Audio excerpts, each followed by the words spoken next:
How to Live Life and Love It, written by Genevieve Behrend, published by Utopia Academy. How to Live Life and Love It is a series of lessons in the form of a discussion between a master and a student who together explore the nature of reality. Through a series of questions and answers, they show us in a clear, concise way exactly how the circumstances and events of our lives are precisely connected with the thoughts that we think. Full of insightful knowledge and practical techniques, How to Live Life and Love It will guide you gently towards a life you've always wanted to lead. The book is author Genevieve Behrend's follow-up book to her ever-popular Attaining Your Desires in Your Invisible Power. Foreword. The purpose of this series of personal pointer lessons, which are herein compiled into one volume, is to indicate in a clear, concise way the natural principles governing the relation between the creative action of all thought power and material things. That is, circumstances and conditions. If these few simple principles are carefully studied and mastered to your satisfaction, and then put into practical hourly application, the student will find very soon that it is possible for man to make conscious contact with the almighty, ever-present, never-failing God. And this just naturally means individual freedom, freedom from every form of limitation and bondage of any nature. Read Mark 9:23. Then try to believe that the Spirit of life, which is your life also, knows how to live life and love it. All the joy life has to give is yours right now. Let us start on the highway to unqualified success now. God is our guide. Your loving companion, Genevieve Behrend. Live life and love it. Master, let us begin this morning's lesson with the certain knowledge that every living thing really wishes to enjoy life. Once one really has entered into the true spirit of life, that one cannot help loving to live and is certain to enjoy life. Pupil. That is just it. If one could get into the spirit of living life, I am sure everyone would enjoy it. But it seems to me that the general run of humanity live in the spirit of death rather than of life. The average person I know is always wishing that he could, but at the same time knowing that he can't. That does not seem like really living, Master. Indeed, that is not living, and people who live in that form of mental action are the living dead. Let us see if we cannot find an easy, logical method of entering into the true spirit of life. We know that we must enter into the spirit of a book or a picture or of music, else they are entirely meaningless to us. To really appreciate anything, we must share the mental attitude of the creative thought and feeling which brought them into outward form. Pupil. Now I'm wondering if getting into the spirit of a thing would be getting into the spiritual prototype of the thing we may wish to enjoy.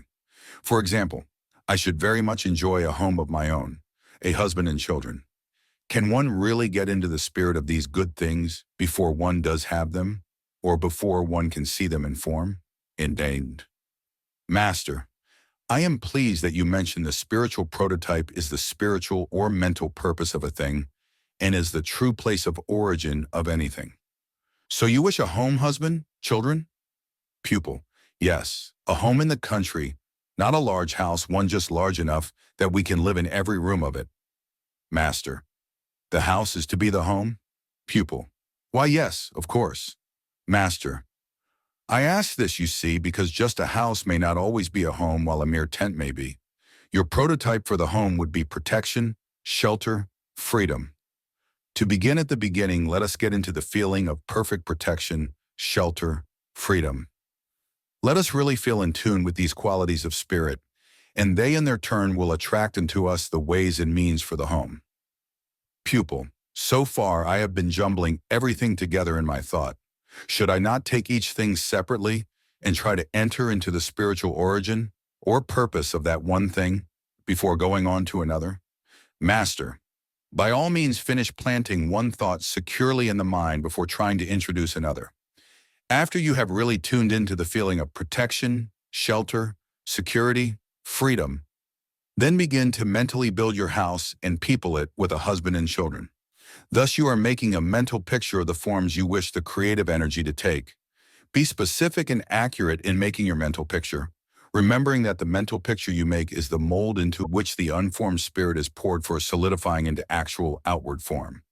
The house itself may be a bungalow or a two-story house, or maybe a brick or stone or wood or whatnot. It may have any number of rooms, doors, windows, a fireplace, etc. In other words, you must first mentally blueprint your house. When your mental picture is perfectly finished, and your feeling is that these things are yours now, and you know that your mind is in perfect tune with the source of all things, then, and not until then, are you ready to take the next step into the attainment of your desires. Pupil. But the matter of the right husband, that seems very difficult for me. First, I am not in the right position to contact men, and now I have only 2 men acquaintances, neither of which I should care to live with in my model home. Master, what you say does not enter into the matter at all. All that the individual does is to place into the originating creative power the quality one wishes to differentiate, just as one plugs into the electric current in the house when one wishes to use it. The light, the heater, the Frigidaire, the fan, the iron, or any other thing one may want to use, all are there. All of the power is already there too. It is ready and waiting. All that is necessary is your recognition of it and your taking action to utilize it. Your recognition and your desire cause you to make the right contact, and the power that is there does all the rest. The ways and means of your meeting the one and only husband are not your own concern. They form themselves into line automatically as a result of your turning on the correct switch. Pupil. Do you mean that it is not necessary for me to do anything to try to meet people? Do I not have to go to parties or visit friends? Sometimes when I should be much happier at home, I go to such places and do such things because there is always a chance of meeting the right one there. Master, all of that is entirely unnecessary. The power you have turned on within yourself is an attracting power, remember? To give you an example, one time when we were in Chicago, living at the Medina Athletic Club, a young lady came to me with much the same attitude that you express and received the same answer I give here. She was a trained nurse, a graduate of St. Luke's. She was tired of living alone, wished a home, a husband, children. After she had had 10 or 12 personal interviews and lessons with me, I told her one morning as she was leaving our apartment that it would not be necessary for her to come to see me again. She felt sure also that the contact had been made. Our apartment was on the 42nd floor, and as she caught the elevator down, she said a great wave of peace and contentment came over her. In her heart, she had the consciousness of love and protection even now. At the 34th floor, the elevator stopped, and a young man who was very ill got into the elevator. Almost at once, he folded up on the floor, unconscious. The elevator operator knew him since he had an apartment in the building, and the nurse and operator together got the man back to his apartment, into bed, and sent for the house physician, who said that the nurse had done exactly the right thing. In about an hour, the man regained consciousness and sent for his own physician, who wished to assign a nurse of his own choosing to the case. But the patient insisted on having the nurse who had helped him from the elevator and kept her in attendance on him until he was fully recovered. Just about 6 months later, patient and nurse were married. Tate, pupil. That was certainly a lucky break for her, that she should take just that elevator at that time. That seems to me like drawing the lucky number on bank night at the theater. Of course, someone always wins, but there is no certainty about it, is there? Master. Really, the two positions are not at all parallel. They are not even similar. With the nurse, it was not luck at all. Deliberately, consciously in faith, she had plugged into a circuit of great power within herself, the circuit of universal power that we call God, or life, and which did produce a perfect reciprocity of feeling and a certain sense of security, protection, provision, companionship. In other words, she deliberately initiated a train of causation directed to her individual purpose. To quote Troward, just as you would attach the cord to your electric iron if you wish to press clothes. There was no luck in the matter whatsoever. It was purest science manifesting, as it always will and does, in answer to a strong desire scientifically placed. Whether it is plugging into a circuit of electric energy or tuning in with the creative life principle, the procedure is exactly the same. Pupil, I am beginning to see the light, but the case you have just told me about still seems rather spectacular and unusual. Master, that is because you have not trained the objective quality of your mind to know that it can always trust the intelligent creative spirit of life within yourself. You are letting preconceived ideas and shallow and false ones take precedent in your mind over pure scientific principle. You do not feel that you need to know the principles of electricity before you can use your vacuum cleaner.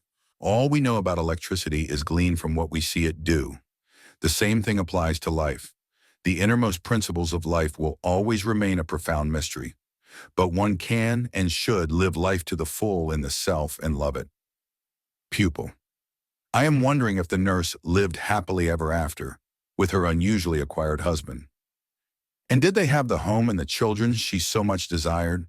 Master. The couple have lived very happily together for a number of years now, and do have a comfortable home and 3 children. I shall explain more of that later.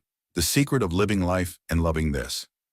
First, your feeling towards the livingness of life in you, as well as in all life everywhere, should be to recognize life as intelligent, and to know that when this intelligence is working through you, it does not change its essential nature. It has always been a receptive power that is amenable to suggestion, and it is always responsive and creative. This is the basis of Troward's meaning in his words, which I use for my own favorite affirmation, and which quoted is this: "My mind is a center of divine operation. The divine operation is always for expansion and fuller expression, and this means the production of something beyond what has gone before, something entirely new, not included in past experience, though proceeding out of it by an orderly sequence of growth. Therefore, since the divine cannot change its inherent nature, it must operate in the same manner in me. Consequently, in my own special world, of which I am the center, it will move forward to produce new conditions, always in advance of any that have gone before. Once you really plug your individual consciousness into the great power of the universe, the above will be your line of thinking. You will involuntarily look to the life principle in you, not only as the only creative energy, but also as a directive power. That is, you will let God determine, through your conscious mind, the actual forms and courses which the conditions for its manifestations will always take in your own individual world. Do remember always that the originating spirit of life, of your life too, is forever a forming power. It is for this reason that we should use such great care in the selection of our habitual thoughts and feelings, for create they will and always. Pupil. How may I know, for example, that my true husband is being guided to me, or I to him? Master. By your feeling of certainty, even though outward conditions show no sign of the fact. Still you are sure. You feel close. You know you are protected. You feel the influence of love all about you. You have stimulated these special qualities of life in your individual world by your having persistently looked to God, knowing that He does manifest in you. Your mental attitude of faith and trust and expectancy has attracted all the joys of life. You realize that all that life has to give is present with you now, just as all that light has to give is present wherever light is. Pupil. Do I understand that if I live as closely as possible in the consciousness of reciprocity of feeling, and know that love is guiding, protecting, and providing for me with its abundance, I can attract these qualities of life in the form of a man? Master. Yes. For the house and the home feel protection, shelter, perfect harmony. For the husband feel love and joy, then live in the feeling of these things. Feeling is one of the strongest elements in life and is also the most responsive. The fine art of giving. Pupil. It seems to me that the pace you are setting here is going to be rather severe discipline for me. But since it is to be for only a few weeks, if I wish, I shall try it. If there is not a big change for the better, both inside and out, at the end of that time, I can stop. N'est-ce pas? Master. Yes, but please do not enter lightly upon this study, and do not seek to cultivate an acquaintance with God for the sake of what you will be able to get from Him. This is a tragic mistake that many people make, and which is difficult for many of them to rectify. They seek first to get, and promise faithfully that they will then give. But in so doing, they have inverted the Spirit's law of compensation, which is good, which is as just as it is good, and which is as immutable as it is both good and just. Pupil. This sounds interesting. What is this great law? Master. The law is that first we must give, and after we have given, the getting automatically follows, just as day naturally comes with the rising of the sun. But the getting of anything good never precedes the giving of something of value. True giving, giving with love as unto God himself, cannot possibly impoverish anyone, nor can withholding from the Spirit in its service ever truly enrich one. Verily, 'tis more blessed to give than to receive. Giving as unto God opens wide the sanctuary of Jehovah within us, in which we may always find peace. Giving makes of the giver a direct channel for the transmission of infinite love and power into one's daily hourly life. Then will adversity flee, and certain achievement of all things whatsoever ye will follows immediately. But I repeat, first ye must give. Pupil. But what can we give to God if he already has everything? Master, we can give him the one thing of which he does not have too much, of which he can never have too much, of which we can never hope to give him too much. The one thing that God wishes us to give him, first, last, and always, is nothing less than the greatest gift in the universe. Now what is it? Pupil. I am sure that it is love. Master. Right, but just what is love? Pupil. Why, God is love. Master. That is correct too, but if God is love, what is God? And if love is God, what is love? Pupil. Is this a parable? What is love? What is God? That's just what I would like to know too. Tell us, please. Master. Just what God is, just what love is, each person must answer for himself. For after all, your own conception of God and of love is God and is love to you. But perhaps we can set forth a few thoughts that may prove helpful and which will be practical. To some, love is passion and can only be conferred upon or come from the opposite sex. To some, love is the tenderness of a mother for her child or of a doting father for his brood. To others, love is the love of friends, parents, or orphans. And there are some who love themselves most of all. But real love is love of God and for God. To love him is the first commandment. And if one keeps this great commandment, there is no need of any other commandment. For if we really do love God, which is the first and greatest of the commandments, we automatically keep inviolate all the others. Pupil. But is it enough to just love God with all of our hearts, all of our souls, and all of our minds? Must we not do something about it as well? Master. Certainly we must do something about it. Love without the fruits of love is dead. If we love God, we will serve him devotedly, faithfully, happily, continuously. Pupil. How best may we serve him? Master. By giving of ourselves to our fellow men, by giving of ourselves to our neighbors as unto ourselves. A scientist, one like Dr. Walter Reed, for example, who gives his very life and lovingly and gladly in order to benefit mankind, knows the true love of God. So does the heroic nurse who ministers to afflicted mankind out of sheer love of mankind. So does the self-effacing, self-sacrificing mother, or father, or teacher, or minister. There are many ways in which one may serve. All do not possess scientific talents, nor healing talents, nor comforting talents, but all do possess something they can give. Some who feel themselves unable to serve directly give of themselves by donating money to worthy causes, and these too are serving God because they love their neighbors and therefore love him. Let me give you an example of true love as I personally knew it in a wonderful woman, one of many cases that I know. Pupil. Yes, do give us an example. They always help to clarify things and show us how others have done what we wish to do. Master. Very well.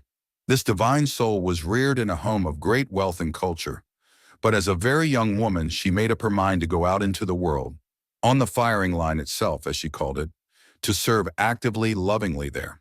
She became a nun, and as such was assigned to a hospital as a trained nurse. As she entered upon her life work, she was filled with love for mankind, with enthusiasm for serving God by serving his suffering ones. And she did serve lovingly, happily, faithfully, tenderly 8 hours a day, or even 12 hours daily. But the hospital was woefully understaffed, and Marie, as we shall call her here, was soon subject to call 16 hours daily. And even during the 8 hours when she was supposed to have her rest, she was often summoned and asked to serve more.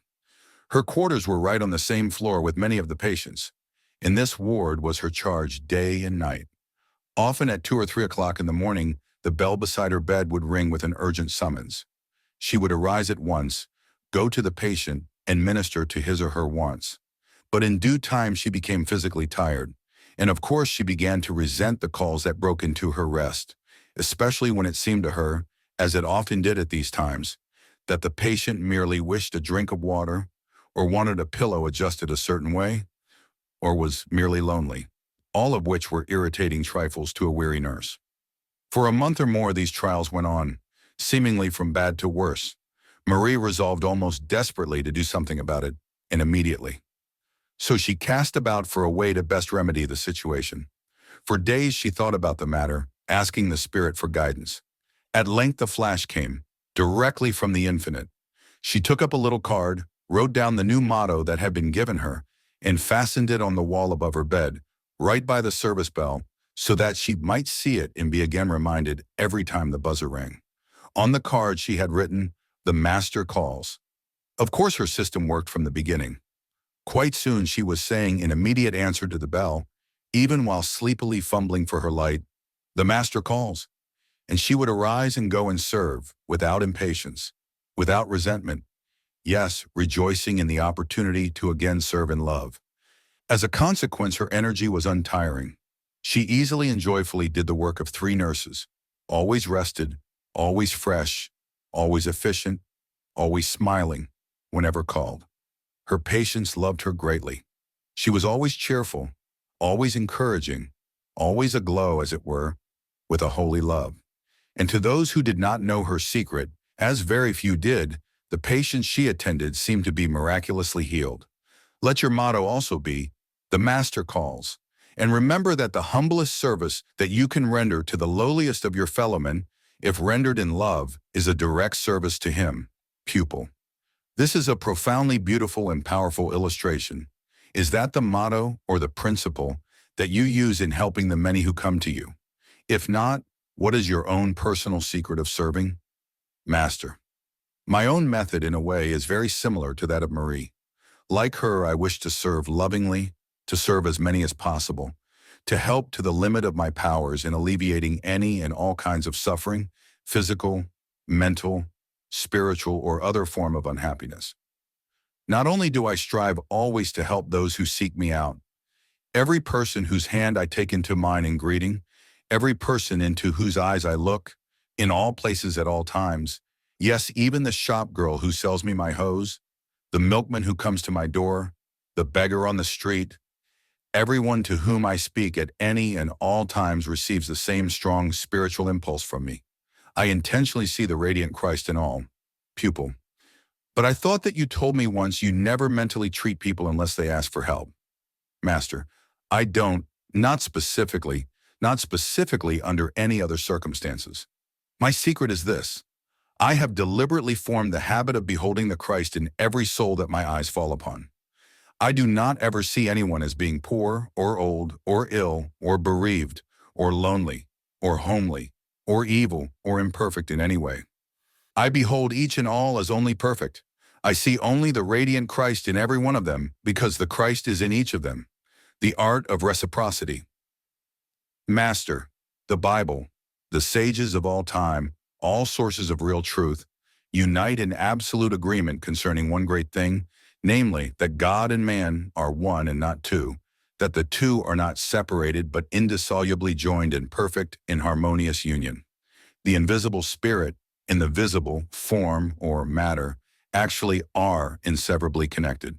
Each is a complement of the other.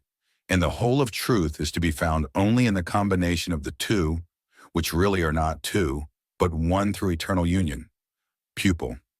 I am particularly happy about this conclusion because I used to think that a person could not have both spiritual and physical blessings at one and the same time. I thought that the physical world had nothing of God in it.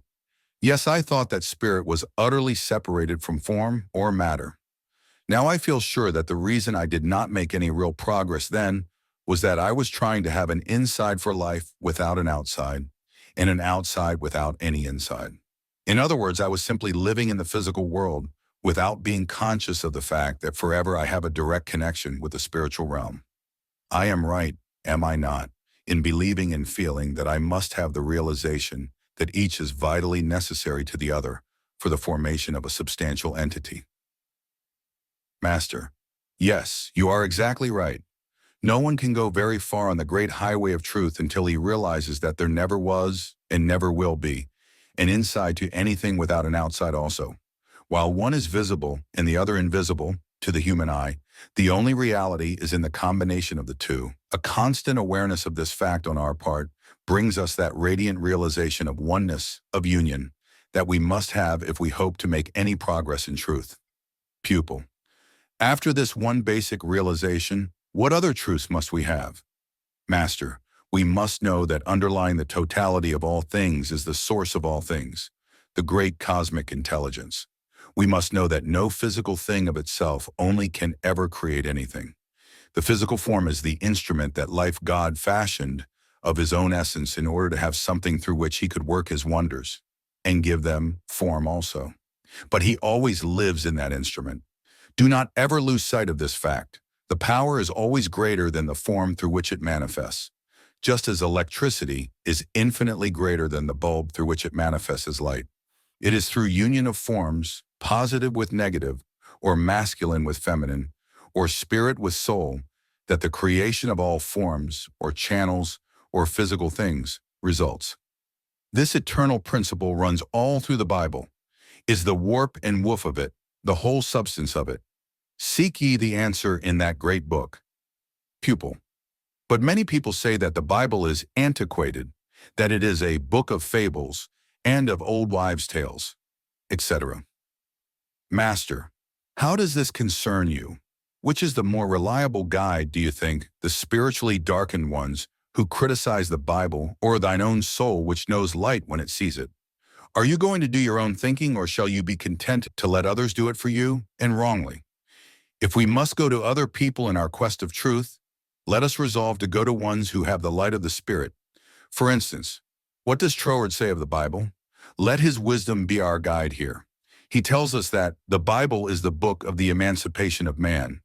He adds that this means man's complete deliverance from sorrow, sickness, poverty, struggle, uncertainty, from ignorance and limitation, and finally from death itself. This noble conception of Troward's is exactly what the Bible is. With such a wonderful book in print, one should not be surprised to learn that it has the widest circulation of any book ever published, that it is still the world's bestseller. If the Bible were not truth, it would not live through so many generations and still hold its preeminent position. So let us proceed on the assumption that Troward is right, that the Bible does contain the secret whereby the art of living a perfectly free and happy life may be attained. Pupil. But the Bible has never been a very interesting book to me. I have thought of it as old world fables. Master, it was uninteresting to you because you did not understand it. Nevertheless, it is a most scientific book, full of interesting facts and life-giving truth, the finest book ever written about the greatest of all the sciences, the science of life. Pupil. My parents were religious people, church every Sunday morning, prayers every day, and all of that. But I could never see that they were any better off or any happier, if as happy, than the neighbors who never went to church. But I shall be glad to make an honest effort to understand and follow whatever you outline, even the Bible if you say so. Master, I have spoken, and because you are honest in your desire, you will be honest in your thinking. And honest thinking makes a true student. Because you truly wish to understand the art of living, you shall come to know it. And when you know life and really live it, you are certain to love it. The Bible is, I repeat, the book of life and of life's immutable laws. Remember always that life's laws contain within themselves a solution to every human problem. Indeed, wisdom is the beginning of magic. The Spirit of Christ or intelligent life within us is the light of each of us. It will always make the path easy, interesting, and joyous if only we will study and understand how to use our own divine power, and then really use it. Once one has formed the habit of looking to the Bible for the answer to all problems, it becomes to that one as a lantern carried on a dark night. The next steps ahead may be in total darkness. But when you approach the light you carry illuminates the path and you know exactly where to step and just what to do. Your feeling is influenced in the right direction. It is true that the Bible veils its most profound secrets in symbols and parables, but the wisdom is there for the earnest and consecrated seeker. Maybe the author was right when he wrote, The true artist finds that the materials for his art are ever present, but the ones who can discern the possible uses of these varied materials and who possess the instinct, intuition, and training to put them to their best uses are always few in number. The materials out of which art is made are ever present, but the artist appears only at intervals. So it is with the mysterious force we call life. Every person has it, but the ones who understand and use life's finest possibilities and who get out of it, consequently, its very richest growth are really very few in number. So let us put into this study of life our very noblest personal energy, into pupil. It seems to me, judging from what you say here and from what you have already taught us in these lessons, that our perfecting of the art of living and loving it is based upon the training of the mind and feeling to the point where we shall find as much joy and satisfaction in self-discipline as we formerly found in self-indulgences. Am I right, Master? Yes. Once one has gone that far on the path, he is then around the last turn and on the way that is straight, the path of splendor that leads directly to conscious union with the Father. The Bible says the art of really living and loving life centers around the record of man's thoughts and feelings, his aspirations, inspirations, and experiences, on his discovery of the life spirit as an ever-present help in trouble. When a man has found his real self, the God self, or Christ radiance within, when he has discovered the infinite possibilities and potentialities with which he is forever surrounded, when he lives these things and loves the life he lives, he becomes the true artist. Then will he use the right materials. Then will he produce the results desired in the form of the picture that he originally conceived. Pupil. Suppose one has never had the advantages of higher education, that one's whole life has been commonplace and restricted. Would such a one be able to understand and apply these beautiful and interesting truths? Master. Yes, indeed. One's station in life does not make the slightest difference. One may be a woman who is trying to cook a good meal in the one and only room that she has, on a one-burner gas stove. One may be a man who is a shoe salesman and who spends his whole time every day trying to satisfy women customers who insist upon his trying to perfectly and comfortably fit dainty shoes to their large feet. One may be a king or queen or a servant or a pauper. High or low, exalted or humble, man is a spiritual being. So long as he can think, he can always change the outer or physical effects to suit the desire of his heart. And the very first steps lie in the thought and in the feeling. Pupil. When one's whole environment is one of poverty or illness or other dark limitations, how can one have beautiful and hopeful thoughts? Is it not true that the environment influences one's thoughts and feelings? While one is forced to live in the same adverse environment, I do not see how there can be much change. Enter Master. If one were perfectly satisfied with an environment such as you describe, there could not and would not be any change. But if one were divinely dissatisfied with such conditions and very much wished to change them, it may be done any time as completely as one may wish by resort to and use of the laws of life. Suppose, for example, that you would like a position that is more agreeable, more lucrative, shorter hours, etc. If you go forth to look for such a job, by all means start out with the feeling that you have something valuable to give an employer and not go out to see how much you can get. If you give, the getting will automatically follow. Carry the light of God consciousness with you in seeking betterment of your position. And when you approach your prospective employer, let the light shine. Suppose, too, that you wish a better, more comfortable house in which to live. The very fact that you desire this change is proof positive that it is for you to have if you will meet the requirements. Many persons try to bring harmony into a home by getting a larger and better home, or by changing companions, by moving into another community. Pupil. That would help, would it not? Master. Temporarily it might, but it would in no sense endure. To attempt to bring happiness or freedom into one's life through outward changes only is not wisdom, is not true art. Such is misuse of the divine materials. The change must occur within, and within first. It must first be established in mind, and firmly enthroned there, if it is to be other than only temporarily effective. As long as a trend of thought remains the same, the result will be the same. The law of life is to change and effect. The cause must be changed first. Cause leads, effects follow. Thought is the cause, Conditions are the effects. Pupil. Does one's longing for beautiful surroundings, for health and freedom, for a lovely picture in perfect balance, come from the great artist who has made all of nature?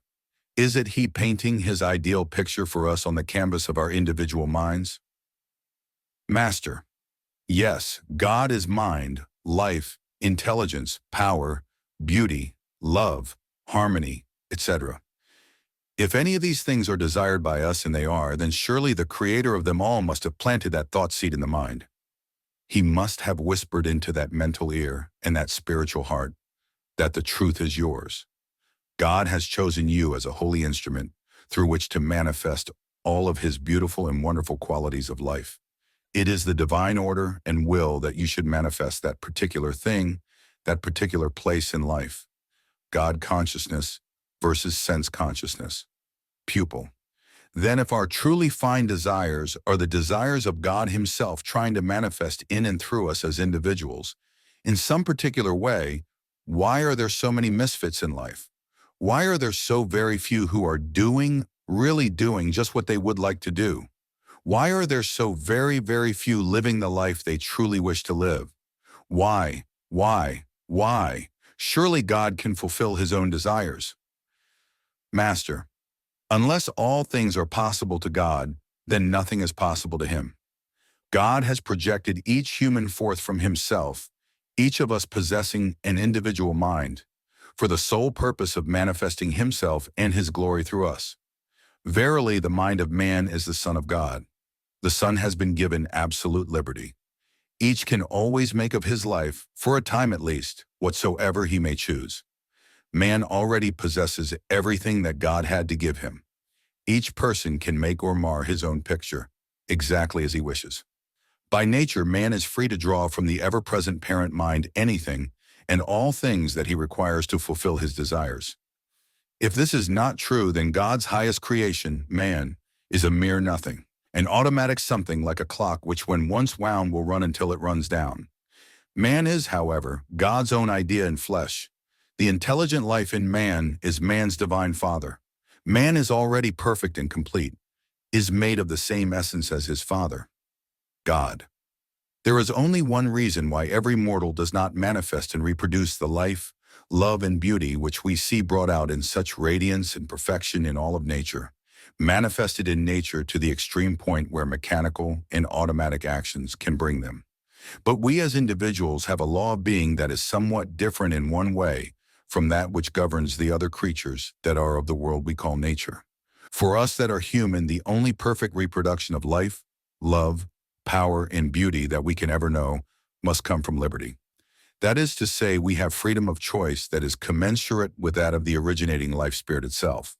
In other words, we as individuals have the liberty of accepting or rejecting either good or evil, exactly as we may choose them. And the choice that we make results from the state of our consciousness.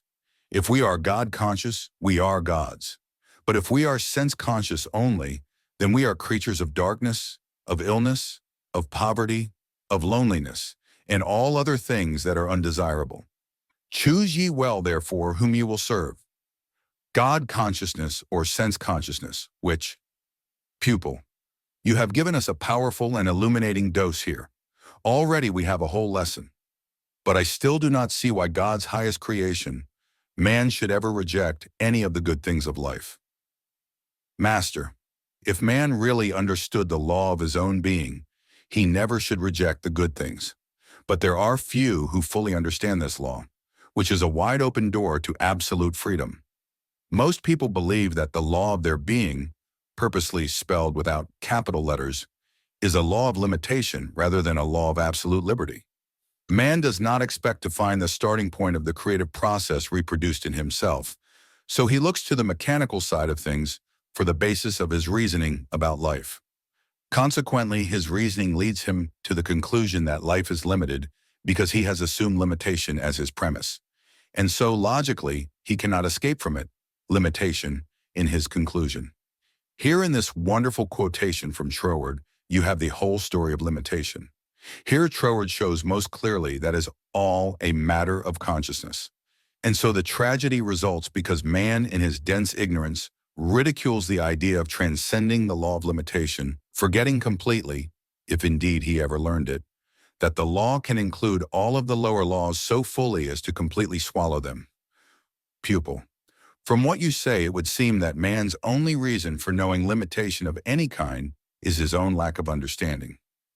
Is man to blame because he does not know? Master. No man is to blame for what he does not know. But surely all persons will suffer because of not using what they do know, and they shall keep right on suffering until, like small children, they learn from experience. Pupil. It seems strange, to say the least, that each of us must learn to find his own fuller life in his own way. Why did not God compel his idea, man, to understand from birth that life is joy, and joy is freedom, etc.? Master, please think for just a minute. Would there be any freedom, any liberty in that kind of person? Such an individual should be a mere automaton with no sense of liberty at all. God forbid that any of us, his children, become robots. Pupil. It seems to me that most people feel life is entirely made up of a constant round of prosaic and homely activities which we are obliged to follow. To the shop or office we go, we toil and slave and go home again, all worn out and cranky. We sleep maybe, then arise to repeat it all again for years until in God's mercy we die. There can be no real joy in that kind of life, but to most of mankind that is all. Still, this is not all, is it? Master. Indeed, that is not all, not even for the darkest and most limited of persons. However dark, spiritually and materially, a person may be, deep down in his soul there is a conviction that life holds his desires fulfilled somehow, somewhere, sometime. He feels also that if he only knew how he could find a way. Some feel that the real joy of liberty can come only after putting off the body at death. This is not the case, however. Everything that life God has to give is here in our midst and right now. As we humans advance in knowledge, either from study or experience, or both, we overcome one law of limitation after another by finding the higher and greater law, of which all lower laws are but partial expressions. At length we see clearly before us as our ultimate goal this truth, nothing less than the perfect law of liberty, not liberty without law, which is anarchy, but liberty according to law. When man learns the law of his own being, he will specialize it in all of his ways and will have found his true place. Thus will he bring into form all of the desires of his heart. Then will he know the real art of living. Pupil. Can anyone who will learn from life, either by study or experience, that the creative energy, with all that it has to give, is an ever-present responsive quality of life? Then can one really materialize, really bring into outward form, his most secret and sacred desires? That would be the art of living, sure enough. Master, the law of life is changeless forever. It is always calling to you in these words, or in ones like them. Come unto me, learn about me. Through me all things are possible unto you because we, you and I, are eternally one. I am life, I am creative. I am always responsive to the thoughts and emotions with which I am impressed by you. I am mind. The law of mind is my law. Because this is true, it is truth also that as you think in your heart, so are you. Thinking gives form to the unformed life. Pupil. This is splendid, but again it is getting heavy. May we have another personal illustration of the adaptation of this principle to everyday living as people live it. This will help, I am sure. Master. All right, I am always happy to comply with such requests if they will really help you. I once knew a dentist, a very fine dentist and a good man. He confided to me one day that music was his very life, and not prosaic dentistry. He said that he was weary of being down in the mouth all of the time. So, I asked, you feel that you are not in your right place? I know that I am not, he replied. Just why aren't you in your right groove? I queried. Because music will not yield me enough money to keep my family in anything like moderate comfort. I feel that marriage and a family are among life's deepest joys and greatest blessings. But music is like politics. One has to have lots of pull to get into the few places that will really pay for a good violinist. Are you sure of that? I asked. Yes, quite. Well, Mr. Dentist, I said, I know a God who is all-intelligent, all-powerful, ever-present, ever responsive and forever creative. He is also the greatest of master artists, the real maestro. He lives forever deep within your own soul.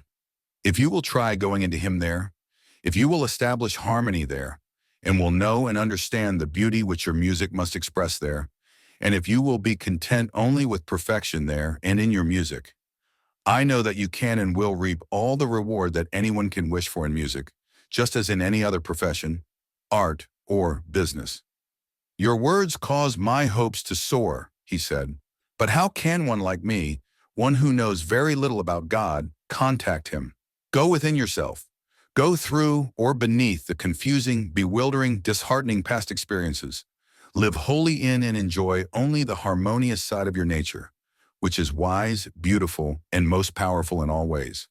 Then practice, practice, practice, putting that inner beauty and harmony into vibration through the strings of your violin. But I am too old to take this up now. Not at all. Loving music as you do, you have kept up with your practice. Have you not? Then do try what I have told you. Try it with faith and love in your heart. Hold them there with a determination and pride which simply will not surrender. The dentist continued to find excuses, many of them, like so many people do, tragically enough. He did not have time, nor did he feel like it, after long, hard days at the office. He should have to give some time to his family, must have some recreation, etc., etc. But I did not hear him. I kept right on singing glowing word notes for him, tempting him to try hard, inspiring him with courage. When he stopped finding excuses and seemed really interested, he asked for the exact method to use. I told him the following steps. 1. First, he must thoroughly make up his mind that his love for music, his deep passion for the expression of harmony, was no accident. He must know that it was nothing less than God himself persistently, relentlessly urging for expression through him. 2. He should go carefully over and recite to himself the Lord's Prayer, quietly but with much love and feeling, not less than twice every day, each night upon retiring and each morning when he first awakened. 3. He should faithfully visualize himself playing, joyfully, harmoniously, enthusiastically playing to large and most appreciative audiences, receiving really handsome checks for his concerts, etc. 4. After his periods of visualizing, he should faithfully use some affirmation that appealed to him, that would strengthen his faith when it sagged, that would feed his high resolve, that would fan his burning urge to a holy flame. 5. He should practice his music, striving always with all of his heart and soul to do much better with each rendition than he had ever done before. Within less than 1 year, the dentist became the musician. He was making more from his potboiler concerts than he had ever made at dentistry. Within another half year, he began a national concert tour, which within a few months yielded him enough to go to Europe for additional study for 2 years, and to have his family with him over there. Since that time, he has done nothing, professionally, but play his violin. He has not, of course, accumulated a really great fortune, but he and his loved ones have all of the good things of life that they wish, and this, combined with an abiding sense of happiness, constitutes true wealth for any person. Pupil. Does this same plan apply to everyone, and the same steps? Master. The same principles apply to all. The exact plan and the steps that lead to its fulfillment will vary a little, of course, with each specific case. But no matter what your big desire may be, your Father's dearest wish for you is the absolute fulfillment of that desire by you in partnership with Him. He always longs to give you any and all good things. His whole purpose in having created you was that He might express Himself through you. This is exactly why He created individuals, and this is why He does live in and through them. If we would have any of His gifts as our very own, we need only to lift up our fallen consciousness to this holy belief, and then work in sheer joy and expectation towards the lovely vision we have in view. Personal intimacy with God. Pupil. Please tell me a definite way to get closer to God, to push the little love and understanding that I have further into the great oneness until my limited vision is completely absorbed in the unlimited. Will you do this just for me? Master. Gladly. Since this is your own book, you may take all the time that you require, and at such intervals as you please, to study it, then study it still some more, and to practice it until you have really mastered it and made it a part of your very self. The very best way to completely sublimate your human self, your sense self with all of its limitations, into the infinite, is to establish within yourself a personal intimacy with God. Pupil. But can this be done? Do you mean to say that we may actually be on terms of personal intimacy with God, as with a friend or other loved one? Such a thing seems too good to be true, too strange and mysterious to believe. Is Master? Yes, this can be done. In fact, it is done in each of us at all times, whether or not we are aware of it. Remember always that each of us was made by and out of the same stuff as the ever-present, intelligent, creative life itself. Each of us was fashioned out of it itself, and each of us is it itself in a physical form. This being so, it automatically follows that each of us is always in a most personal intimacy with God. God is our maker, our very life, our body, our thoughts, our desires, our everything. Pupil. Then why are there any troubles at all in this world? Why is not the lot of every person peace, joy, and perfection at all times? Master. That question I have answered a number of times, in one form or another. But yet once again let me say that it is all a matter of each individual's own consciousness. Our thoughts make us what we are. The whole shape of our lives, and of what we call conditions, take their form from our most habitual thought and feeling. Don't ever lose sight of this outstandingly important fact. The originating creative power is unformed relative to your individual life until it flows through your thought. It is through our constant awareness of the truth that God is ever resident within us, is forever flowing through us as thought, that we are lifted right out of the old limited habits of judging everything from external appearances or from sense consciousness only. Pupil. But I still do not quite see how this awareness will change the whole life from darkness to light. Just how will it do it? Master. If you are constantly aware of the fact that you really are God Himself in miniature, that you are always on terms of personal intimacy with Him, as with your own self, then you will not any longer think thoughts that are unlike Him. You will not think thoughts of limitation of any nature. You will not judge anything or anybody from the standpoint of sense consciousness. And when you have changed your thoughts and feelings to the point where you are habitually thinking only from the spiritual side of things, you will readily discover that to really know God is to be God. Then indeed are you in constant personal intimacy with God, and you will leave far behind you the dismal bogs of failure, lack, disease, loneliness, and despair. You will emerge into, and abide securely in, the green pastures of the fulfillment of your every treasured desire. Persist, persist, and yet again persist, in your steady recognition of the truth that the actual purpose of the divine in having projected you into being from its own bosom was this and this only, that it might continually flow through you as consciousness, and that it might always specialize in you as health, wealth, peace, and joy. Through this realization, you lift your thought and feeling above limitations, and this is the solution to every problem. Yes, through the radiant gate of personal intimacy with God, we step into a new world in which all is life and liberty. Truly, God is an ever-present everywhere, all the time, loving, responsive, creative power. Pupil. Since you often encourage us to use the Bible as a standard and a way shower, can you refer us to a place in the Bible in which we are given a means of establishing this conscious, personal intimacy with God? Master, certainly. The Bible is replete with illustrations of this very principle. For instance, let's turn to St. Matthew, chapter 22, verses 36, 37, 38, 39, and 40. And note what Jesus, the greatest of all great teachers, says there. Let us study it and analyze it carefully. Here it is. A. Verse 36. Master, what is the great commandment in the law? This question, asked of Jesus by the lawyer, was one of vital importance. And in the answer that Jesus gave is the golden key that millions desire. Note the reply below. B. Verses 37 and 38. Jesus said unto him, Thou shalt love the Lord thy God with all thy heart, and with all thy soul, and with all thy mind. This is the first and great commandment. Kindly note very carefully and ponder deeply the three steps that are united into one through his use of the word love. The heart, the soul, and the mind constitute all of the spiritual being. Hence, if we really love God with all of our heart and soul and mind, we are in fact loving Him with all of our all. Is this not true? Indeed it is. Here then we have Jesus's own way, His own method, of establishing within Himself personal intimacy with God. See, verses 39 and 40 read thus. And the second commandment is like unto it, like unto the first one. Thou shalt love thy neighbor as thyself. On these two commandments hang all the law and the prophets. Please observe here the tremendous importance that Jesus places upon loving our neighbors as we love our own selves.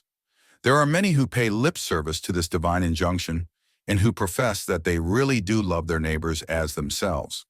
But when it comes to the crucial test of dividing their possessions in love with a less fortunate neighbor, or of going to any extremity of trouble for him, their protestations of love for the neighbors are far too often found to be only mere words, shallow and empty and vain. So remember this: in words without deeds to support them, there is no virtue. It is a fact that our neighbors, every last one of them, are as precious in the sight of God as we are. In truth, our neighbors are an integral part of ourselves. In other forms, it is a fact also that we cannot really love God unless we love our neighbor. And it is a still greater truth that if we do love our neighbor as we love ourselves, we are loving God. God is one. Yet most of us make the tragic mistake of thinking that God is many, that our neighbor is one person, and we another, etc. The divine reality, however, is that all people, yes, every last one of the millions and millions on earth, are one body unified forever in God. This being so, it is impossible for us to help a neighbor, who is ourself, without also helping ourselves. Neither can we criticize, condemn, or injure a neighbor, who is ourself, without doing ourselves greater harm than is done to the neighbor. In personal intimacy with God, there is, in reality, no neighbor and no self, as two persons, as one separate and apart from each other. Rather, each of us is also all other persons, and all other persons are our own selves. When the dwellers on earth learn this all-important lesson that Jesus taught, and when all persons are obedient to this law, then we shall have the millennium here in our midst. Then will all of us be veritable angels of the one divine body. Pupil. This is a most beautiful and powerful illustration. In addition to studying about it and thinking about it, what else should we do about it? Well, Master, the most important thing of all is to practice it, to live it. Otherwise, there is no virtue in it at all. If you can accept these words of Jesus as truth, then ally yourself with them in your thought and feeling and actions. Then will your whole being be fed with spiritual manna. You will be given constant suggestions by the Spirit regarding the sanest and most fruitful methods of living your own personal life in true unity with God. And will this not develop still more in us that great essential to which you gave such importance in lesson number 1, namely a good disposition? Master, indeed it will. And no age in all of history has ever more needed to learn and practice this great lesson of growth, development, and true enrichment than the people of today. Many read the truth, few assimilate it. Many hear the truth, few heed it. Many know the truth, few do it. That is exactly why there is a real master only at long and rare intervals. The price of mastery is really easy, but it is so much contrary to sense consciousness, out of which all selfishness is born, that few have the courage, the faith, and the spiritual stamina, and the love to try it earnestly or to stick to it through outward confusion until it has been proved. Pupil, is there any other method you can think of that will help us to understand this great law still better? Are there any shortcuts? In the study, I mean, not in the practice of it? Master, yes, there are shortcuts from which a truly observant and intelligent person may find this law actually fulfilled in beautiful harmony, and from which we humans may learn a very great deal, if we will. Perhaps the greatest of these shortcuts to illumination is the one that is most widely distributed, and to which every last soul has access in one form or another, and with very little trouble if they sincerely wish to seek it out. I mean nature, of course. All of nature shows forth the glory of living in constant personal intimacy with God. By way of example of what I mean, let us briefly study the 4 seasons of the year and the reaction of nature to each. Spring in all of nature is the period of immortality expressed anew and in wonderful splendor. It is the season of budding, of flowering, of mating, of generation and of regeneration, all of which are among the holiest of the functions of nature. And mark well how all of Dame Nature's children are always obedient to the urge of spring, to the sublime song of the Spirit. Only men are rebellious to the holy commands of the Spirit, and it appears quite obvious that only men sin. How long will it be before we who are human awaken to the true glory that is our divine birthright? In the realm of nature, summer is the time when fruits are formed, developed, and ripened in fulfillment of the law of the Spirit. It is the season when seeds are formed within the fruits, so that with the coming of another spring, all of nature may obey again the great injunction found so often in the account of creation in Genesis, namely, "Be ye fruitful and multiply, and fill the face of the earth with fruit." With the autumn comes the precious harvest, the time when the radiant promise that was given in the spring is fulfilled in form. Just as every promise of the Spirit to us will surely be manifested in form in our lives, and with a most bountiful harvest, if only we humans will learn to obey the Spirit without question, as do the fair children of nature, and cease our foolish rebellion that is the one and only source of all of our afflictions. Then follows the winter, and nature rests from its labors of the spring, summer, and fall, just as we also must have our periods of rest. But winter positively is not aging, or decadence, or death, not in nature. It is the season of rest, of slumber only. But if you want to think that winter is the symbol of death, as some people insist upon doing, I will agree with you for a minute solely for the purpose of pointing out the fallacy of death, or the belief in death, as clearly revealed by nature. In winter, nature does appear dead. But is it dead? By no means. With the first few warm days of spring, the life which has been merely somnolent in nature, but which has not perished because it cannot perish, not ever, again responds.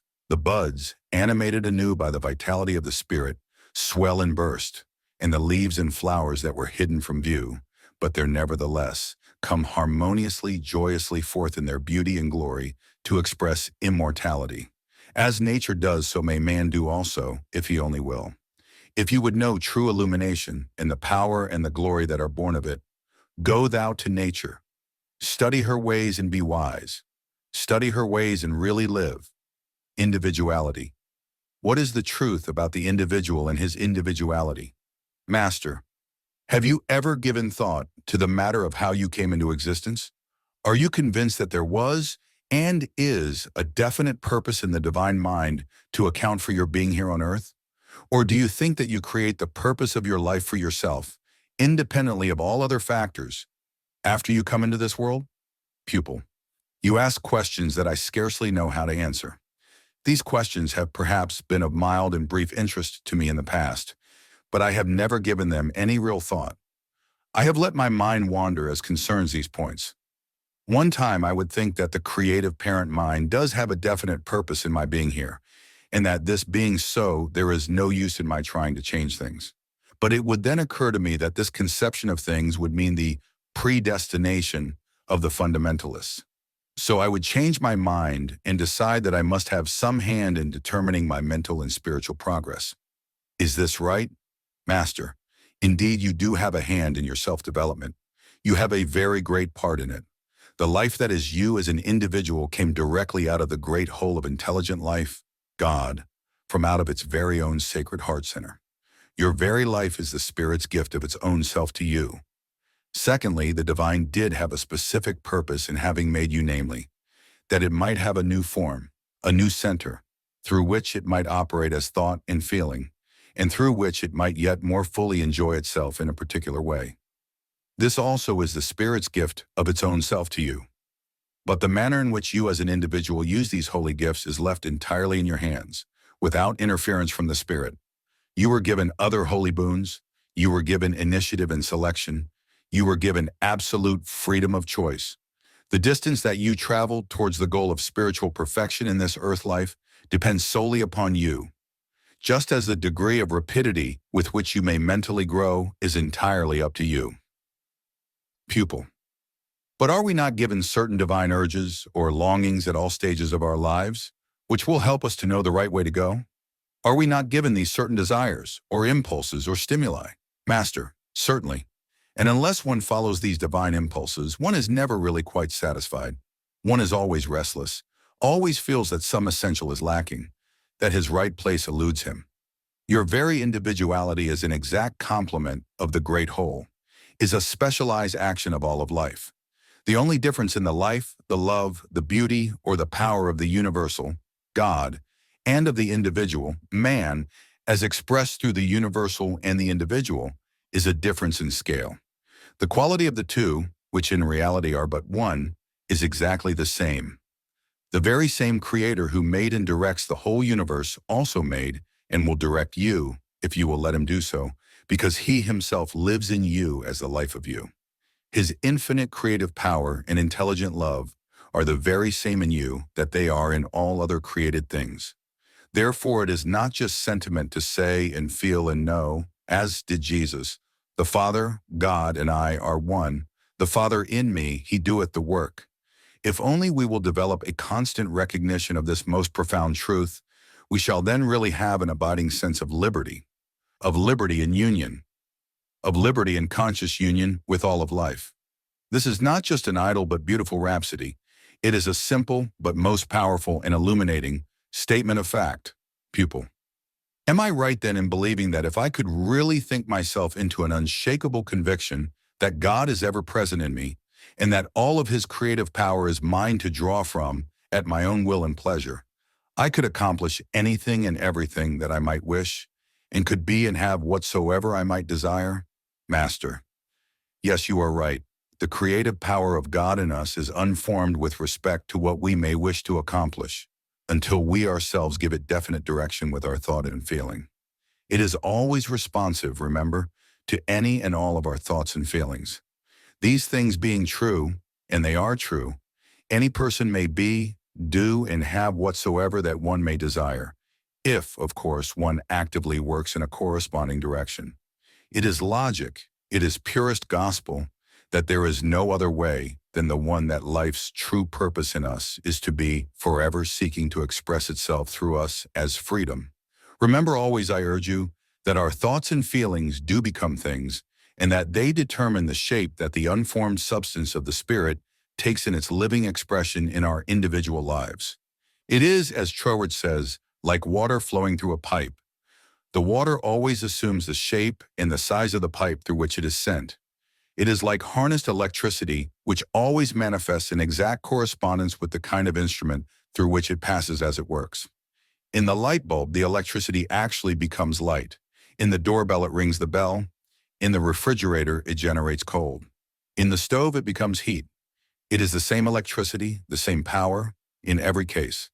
And the instrument through which it passes determines what the power is and what it does.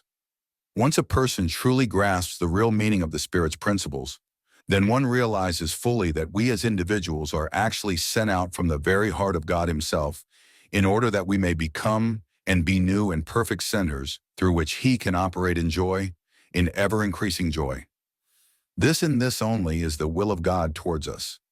Yes, the exalted mission of each of us is that we may be new instruments for divine expression. If we will to become that, and will make the necessary mental and physical effort to realize this truth, then we will know that we are filling our right place in life. We shall experience true and lasting happiness. Then, because we shall be doing the things we most enjoy doing, there will be an ever-present sense of growth in our lives also. Only a very few individuals have ever reached this empyrean height in consciousness while on the earth plane. Still, it is possible to all. Because so few attain this exalted level, most people have the merest existence, one that is filled with seemingly continual and perplexing problems of one sort or another. Pupil. It seems to me there are many more people who are unhappy here than happy ones. So many of my personal friends feel themselves to be misfits in life. I do not think that I know even one person, including myself, who is perfectly happy. If one has health, as some do, then that one may have financial troubles. If they do not have financial worries and no real physical woes, then they have family discord. And so on it goes until one wonders if there is such a thing as complete happiness in this phase of existence. Master, you're right, and the real reason for all of this unrest is this. These individuals have not recognized that their thoughts and feelings are the only instruments by which the all-creative energy can manifest in their lives. It is of no avail to blame Providence or other people for your troubles. No matter what form chaotic conditions take in your life, you alone are responsible for them, and you alone can rectify them through use of your inseparable contact with God. Once one learns through study and practice, or through experience, to allow the will of God, which is always good, to have free action in and through him, then all bondage to conditions is over. Pupil. At the risk of appearing dull, may I ask yet again just how this can be done by each of us? Master. I have given you the answer a number of times in this book, but it is worth repeating in a little different form, for it is an all-important item. Here is the answer yet again. 1. Mentally go deep within your inmost self, your own divine inmost, and ask yourself, what does God really mean to me? What must the divine nature in me be like? 2. Once you have formed a definite and positive conclusion on these points, try to reproduce this same feeling all through your whole being. Keep trying and you will succeed in doing it. It is worth the effort required 1,000,000 times over. 3. Do not let yourself be discouraged with this practice if you do not seem to get immediate results. Remember always that Troward says, it is the intention that counts. It is the intention which registers on the reproductive disc of creative life. 4. Another powerful help, to me personally at least, is to diligently use that affirmation from Troward which begins, my mind is a center of divine operation, etc. See Your Invisible Power, or Troward's Door Lectures. The Lord's Prayer is also an excellent aid, as I have repeatedly written herein. 5. Try with all of your concentrated purpose to live hourly in the feeling of the affirmation or the prayer. Do not let yourself slip and fall by indulgence in what you may call justifiable impatience, for there is no such thing. Anger, or jealousy, or fear, and all like things will cause you to slip also, for these things are unlike your idea of God, or of God's thought. Pupil. That is a very tall order. Master. Not when you realize constantly that it is the intention that counts. The more you keep your intention right, the less frequently will you slip in your practice of these principles, and soon your whole life shall have been altered until it is like your own conception of God. Pupil. Many people who seem to have a very good idea of Christian Science, divine science, unity, etc., try very hard for more money, better health, higher social position, yet they do not seem to get far. Why? Master. Whether or not they are conscious of it, they are looking to the outside as the source from which these things shall come to them. But the origin of all good things is within. All good is within your own life stream, and this must be recognized. Our recognition of the within, the spiritual, as the true source of all good things, will give them form in the outer or physical world in which we live. Once the contact is made within and faithfully held, the things will automatically come to pass in the outer. The whole secret is this. We must know exactly who we are, what we are, and why we are. Knowing this, our contact with the source of all good is never interrupted. It is our task to take care of the inner things, and if we do, the outer things shall take care of themselves. Then shall we go forward, and only forward, happily, harmoniously, serenely accomplishing any and all good things that we may wish, or personal pointers on success. Master, no one ever slides into real success without personal effort. It takes all one has to attain unto real success, and to hold it. But by the very same law, each person has all it takes. If we are willing to reach out for achievement, and to use all of our faculties to that end, then unqualified, constant success is surely ours. It has been said that Napoleon never blundered into a victory. He always won his battles in his mind before he won them on the field. This is exactly what every successful person does. Pupil. What is the very first step on the high road to success? Master. The very first step is to decide definitely and positively what form of success you want. Henry Ford, for example, wished with all of his heart and soul to make better automobiles cheaper, cars that were within the financial reach of all persons. Thomas A. Edison wanted to provide various efficient electrical appliances at moderate prices for the convenience and comfort of the world. Jesus the Christ had one outstanding desire ever present in his consciousness. to show the way for every human being to find the Father principle within himself, to show all how to find and know and trust that infinite divine power, which really will and does protect all, guide all, provide for all. Each of these men had a divine urge that burned within him, an all-consuming passion to do one thing better than it may have been done before. Because they knew exactly what they most wished to do, they did it. Pupil.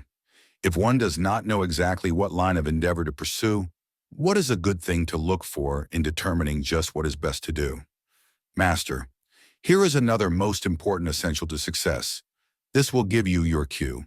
The more good a person can do for others, with his product, his life, his work, or whatever it may be, the greater success will that person have. No one ever succeeded in any very great degree whose dominant motive was that of personal gain only. If one actually helps others, many others, to live happier, better, more successful lives, one need give little thought to the gain that will accompany the success. For if one does this, the gain to self cannot possibly be withheld. One's chief motive, then, in reaching out for success is not to see how much he may help himself, but to see how greatly he may help many others. Pupil. These two steps are most helpful to me. But before taking other steps, may I ask just what pitfalls I should look out for most when first I start on the road? Master. Here are two of the most common snares, I think. 1. Never yet has success come, and never shall it come to any person who simply wishes for it. Mere wishes are idle and utterly impotent, unless the wish is great enough to inspire one to immediate action. Yes, action, not wishes, is the big thing. 2. Keeping your mind centered on the big success that you are going to be will never bring it to pass. You must know yourself successful now. So long as one looks upon success as a future acquirement, just so long will success be postponed. Just so long will its attainment always remain future. From the very start, one must learn to back up the thought with the feeling, the absolute conviction that I am success now. Pupil. These are splendid too. Now I am ready for another step forward. And Master. Since you have now firmly resolved to make a business of acquiring true success in accordance with life's immutable laws, you must throw your whole energy into making your mind a center for positive thoughts only, for constructive thoughts only. You are deliberately careful the words you use. You are deliberately careful of your mental reaction to the words you may hear. For instance, if you hear people talking about a tornado, you should not let your thoughts dwell upon destruction, but rather upon tremendous power positively used. If you hear people talking about disease, you should inwardly know that while disease is a natural result of broken natural laws, it is not necessarily evil, and that in life as life all is good and perfect. In a word, it will be necessary for you to avoid all detours, even though they may appear easy and short. Pupil. What are some of these detours? How will they be marked? Master. All of them should be marked with lots of red lanterns, for certainly they are dangerous to one seeking success. Here are a few of them, which you will recognize as questions that you have asked yourself, just as millions of other truth seekers, and yet they wonder why success always eludes them. 1. Well, why doesn't it come? 2. When will it come? 3. Maybe this is the way it will come. 4. Perhaps it is not God's will that I have this. Success does not come for the one who asks, well, why doesn't it come? Simply because he is asking why rather than knowing that it now is. For the one who whimpers, when will it come? It shall never come so long as he asks when. What they wish now is, or else it never will be. And as concerns God's will for us, his will for us is anything good we may desire. Pupil. Just why is it that if we wish success for ourselves only, for personal gain only, we shall not be apt to get it? Master. Here is an illustration. Suppose you went to your own personal banker and asked him for a loan of $100,000, knowing that he had that much, and more to loan, and that your worth justified a loan of that amount. No doubt his first question would be that one that bankers always ask first of anybody seeking a loan. That is, what do you want the money for? Let's suppose you answered, oh, I wish to take a year's cruise on my yacht, doing nothing, just loafing, resting, sleeping, eating. I need the change, you see. Do you think he would let you have the money? No, not a soul. No more will the great universal banker, God, under like or similar circumstances. You must approach him with a really good idea, one which will bring good to many, not just to yourself.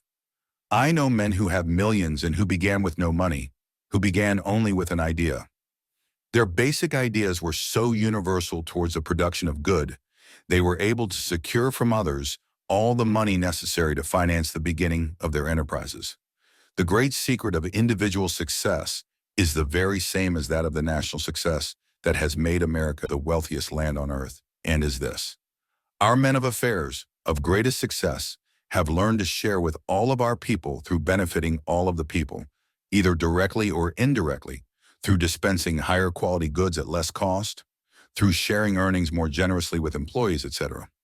They have learned that it is an absolute science that giving to and sharing with many always have getting as a natural correlative.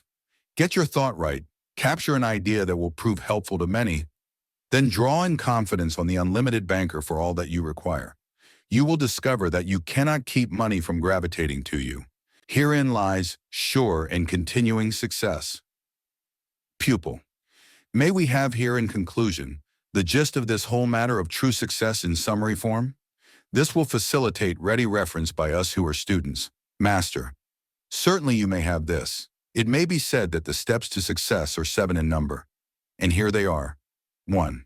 Thoroughly make up your mind exactly what you want most right now. 2. Be certain that your desire has in it the element of good for many. Then ask your own inmost soul for the most perfect idea or ideas relative to your desire. Ideas that will produce good for many. 3. Make a mental picture of your desire as fulfilled now and now only, making the mental picture complete, vivid, alive with feeling. This is the meaning of Jesus' great statement to ask believing that you already have. In the mental picture you actually do have, mentally, which is the realm of all true causation, your desire right now. Once you really get into the feeling that what you want already is yours, mentally, you will soon realize how quickly it grows into actual form. Keep out of your mind all fear habits of thought. Know that fear habits can be readily changed into faith habits. Fear and faith are the same, one being one end of the stick and the other end of the same stick. The fear end of the stick is a shovel and will surely dig the grave of success. The faith end is a jeweled crown ready to adorn the head of any who will wear it. 4. If necessary, compel yourself to implicitly believe that the same power that gave you your desire in the beginning will also give you the ways and means of its triumphant fulfillment. 5. Meditate carefully at frequent intervals on the real purpose of your desire. This real purpose of the desire, or the thing, is the all-important spiritual prototype for the thing you want. Also go over the Lord's Prayer very carefully several times daily. It will help you much in meditating more profoundly, and will tune your mind in with the power of God. 6. Every night before going to sleep, and every morning upon first awakening, make a solemn vow to live close to your God every conscious hour, to see only good in all, to entertain only good and constructive thoughts about everything and everyone. 7. Frequently mentally see yourself already enjoying your fulfilled desire. Do this every time you think of the desire, and especially at night and morning, just before sleeping, and at once upon awakening. For at these periods, the subconscious element of mind is especially amenable to suggestions.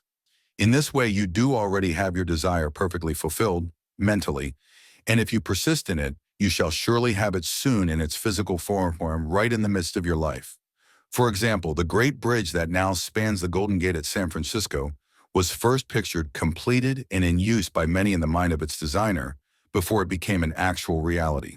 But by mentally picturing the bridge as already completed and serving many people well, the designer drew from the whole universe the power necessary to have it actually built. These 7 points are the keys or steps to the attainment of real success in any line of endeavor. Mark them well, and above all other things, use them. They are truth. They work. Instantaneous healing. Master, it seems strange to one who has made real progress along God's great highway of truth, just how many mortals who are on the same journey will make detours that are altogether unnecessary, or will even turn and go in the opposite direction from their desired goal. For example, nearly everyone, it seems, is very much interested in a newly discovered disease, or in just disease as such, while the thing that all of us wish to know most about is perfect health and how to reach that rich experience that is spoken of in the Apocrypha, Eckhart 30, 15, 16, which reads, "Health and a good estate of body are above all gold, and a strong body above infinite wealth." Of course, we all know that it is impossible to find the truth about health by holding our interest and attention on disease, or in pupil. But we know that there is disease. Must we not reckon with this fact? Master. One who recognizes disease as a reality has thus made his own law about it, and for him, disease is inevitable. If disease is what you think and believe, then disease is a fact for you. All bodily inharmony is first a thought and a belief. Consequently, its cure is from the mental side also. It has been said that the absolute spirit is like the air which carries odors, both good and bad, but which remains forever untainted by them. In the absolute all is health and harmony. It may carry the beliefs of mortals in disease about with it, yet it is never tainted by them. Pupil. But since the belief in disease is so widely prevalent, is it not well for us to know how to handle disease, or belief in disease from the spiritual standpoint? Indeed, Master. It would be more scientific to know how to handle health, and we shall devote this lesson to healing, to living in conscious harmony with life's laws. We shall start with the fine art of giving an effective spiritual treatment, or mental treatment. There are a number of most important points for the healer or practitioner to always remember and always practice in this respect. Pupil. Which point is the most important of them all? Master. That is difficult to answer since all of them are vitally important, but one of them is this. The practitioner should have firmly fixed in mind the fact that there is but one mind and but one expression of this one mind, although it fills all space with its numberless manifestations. This awareness removes the line of demarcation between patient and healer. Another vital essential is this. If one hopes to be of any help to a patient, one must not give treatment for disease.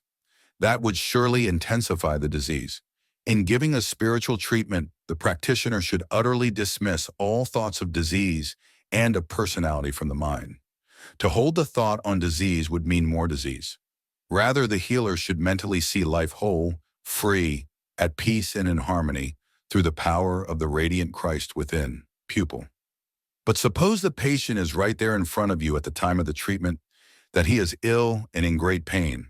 How can the practitioner avoid seeing the ill condition?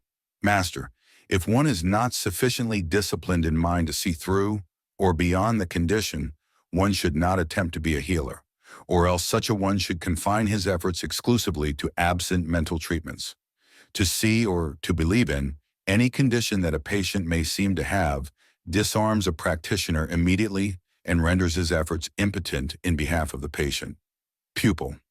Are the absent mental treatments always just as effective as ones given face-to-face? Does not the distance of the patient from the source of treatment raise a barrier to the effectiveness of the treatments? Master. A well-trained and experienced practitioner is able to treat just as effectively absently as presently, and there are some who do better work absently.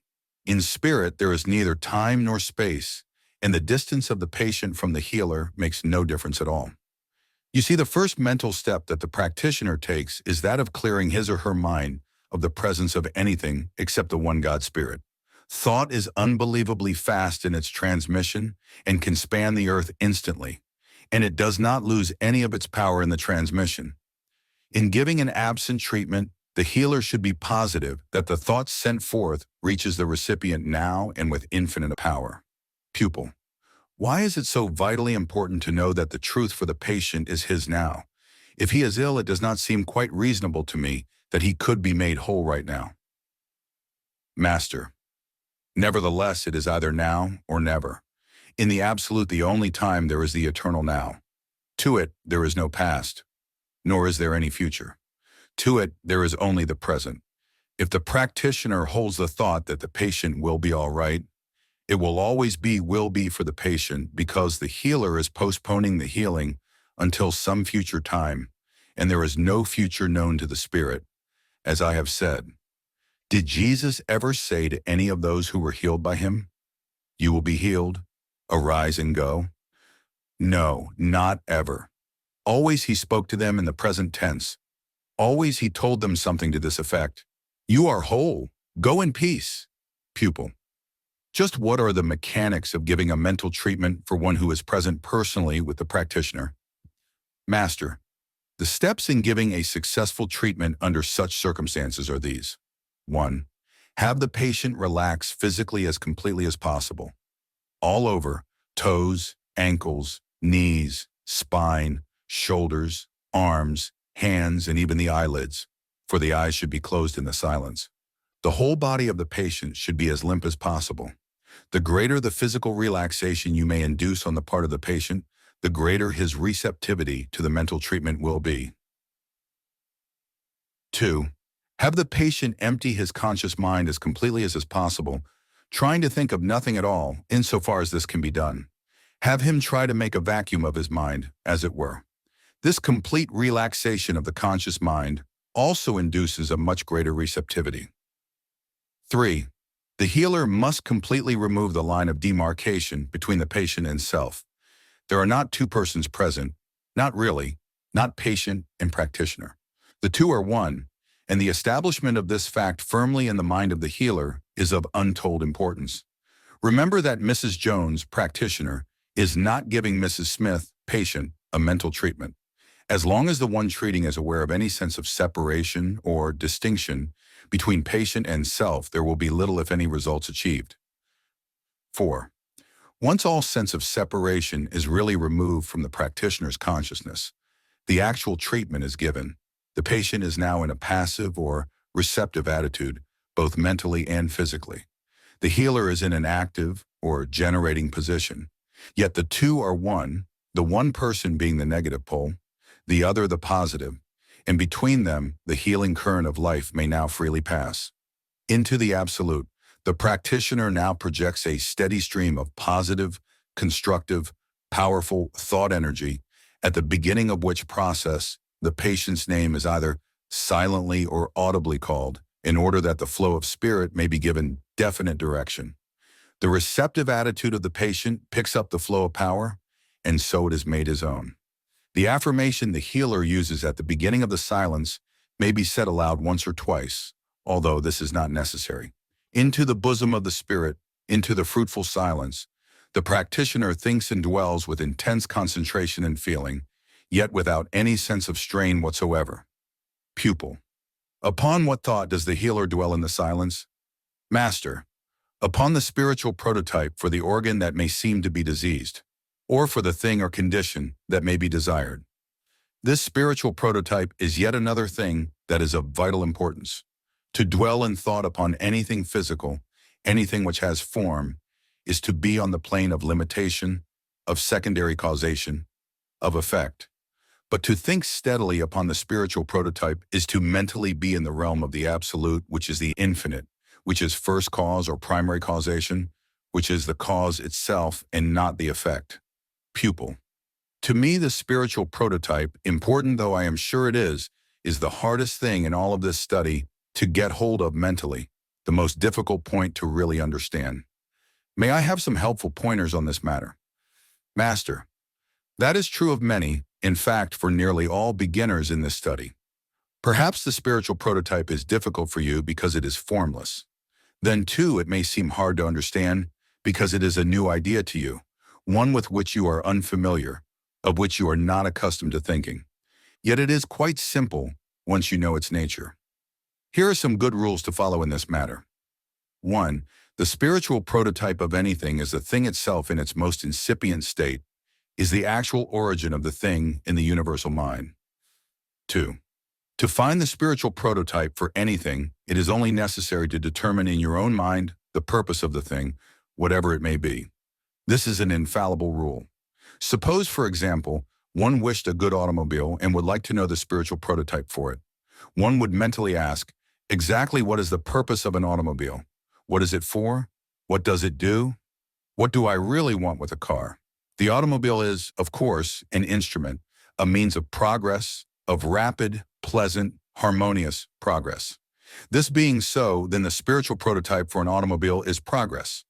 At least this is what a car means to me. But in selecting a spiritual prototype for anything, each one should think out for himself just what the purpose of the thing is to you. Instantaneous healing. Continued. Pupil. Will you please give us a few other prototypes and show us how they are arrived at? With still a few more examples to serve as guides, I am sure that I shall then know how to form my own prototypes for any particular thing desired or required. Master. Very well. Here are a few more. Let us take the head, for example. Supposing that one had a belief in a violent headache. The head is the house of the brain, and the brain is the instrument of the mind, but in no sense the mind itself. What is the purpose of the mind? It is to know God, the capacity to know God.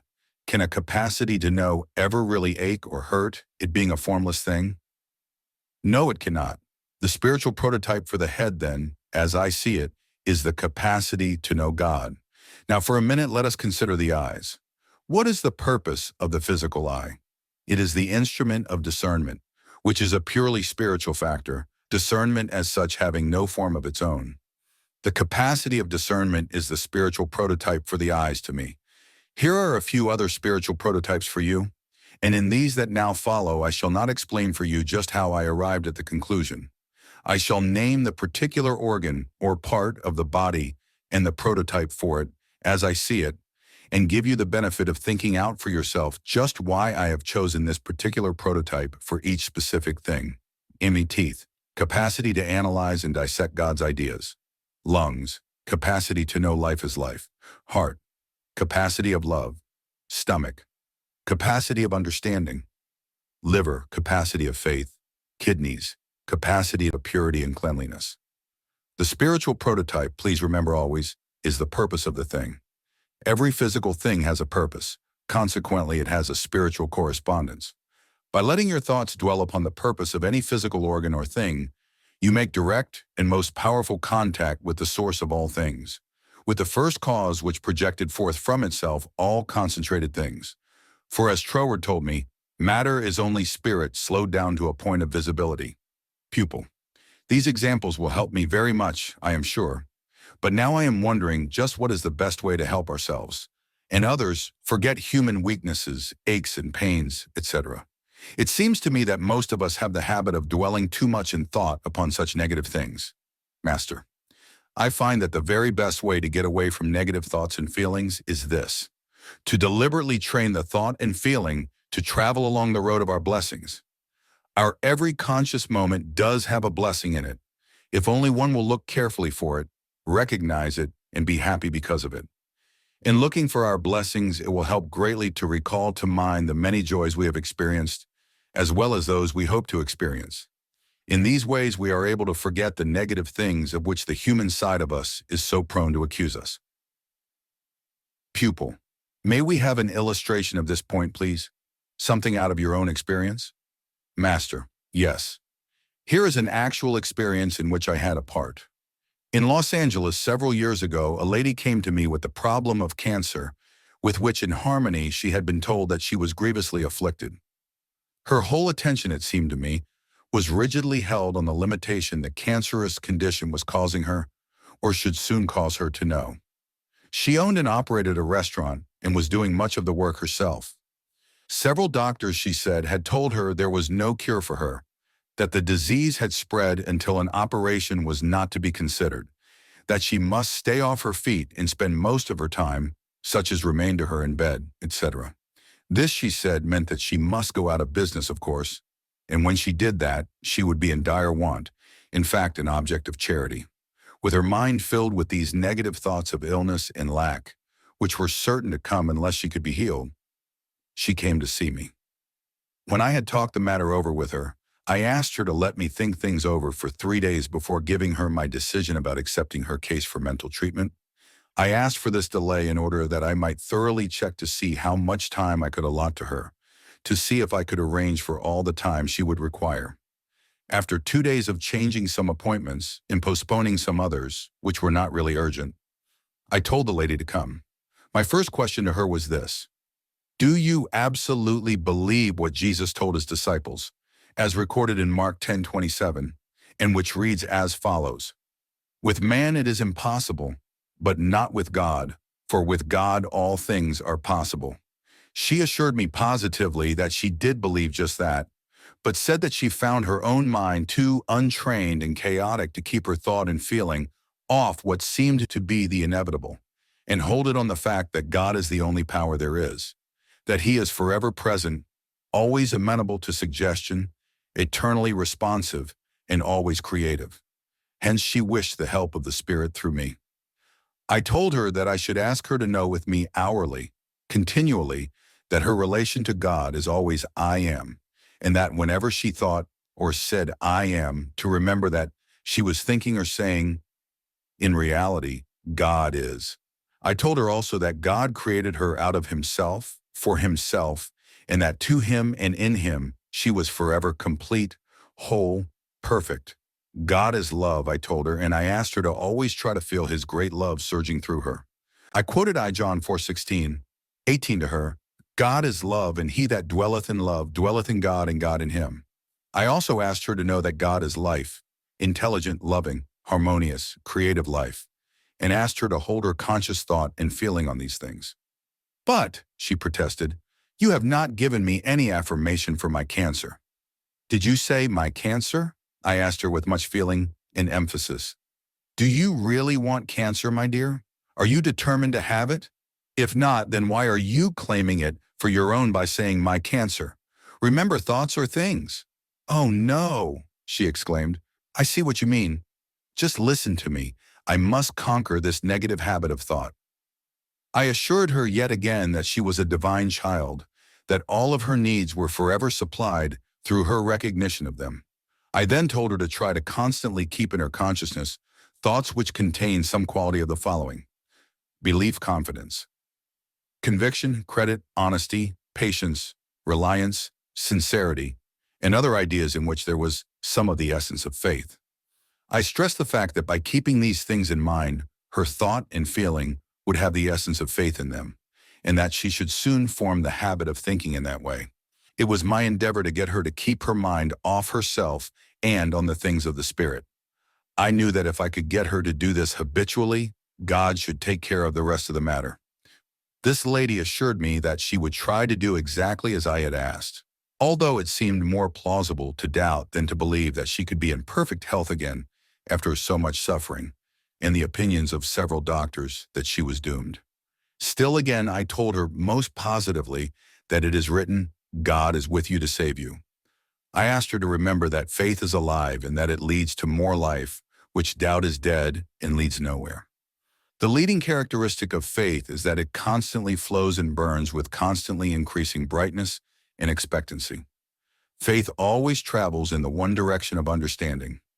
Doubt is a blight upon every effort towards truth. This patient came to see me regularly every day for some 2 weeks, and her condition began to improve from the very start. Then she had only absent treatment at frequent intervals, with an occasional visit in person for another 6 weeks. At the end of 2 months, she was entirely free from any evidences of cancer, free in body, in mind, and in affairs. Immediately, she began to build up physically, and when I last saw her, some 2 of 3 years after she first came to me, she was in robust health, prospering in business, and sure of her contact with the Spirit. Pupil. This illustration clears up in my mind, when I go back over it point by point, a number of ideas which were very hazy and uncertain to me. Thank you. I do know that doubts make one wretched from morning until night. Master, exactly so.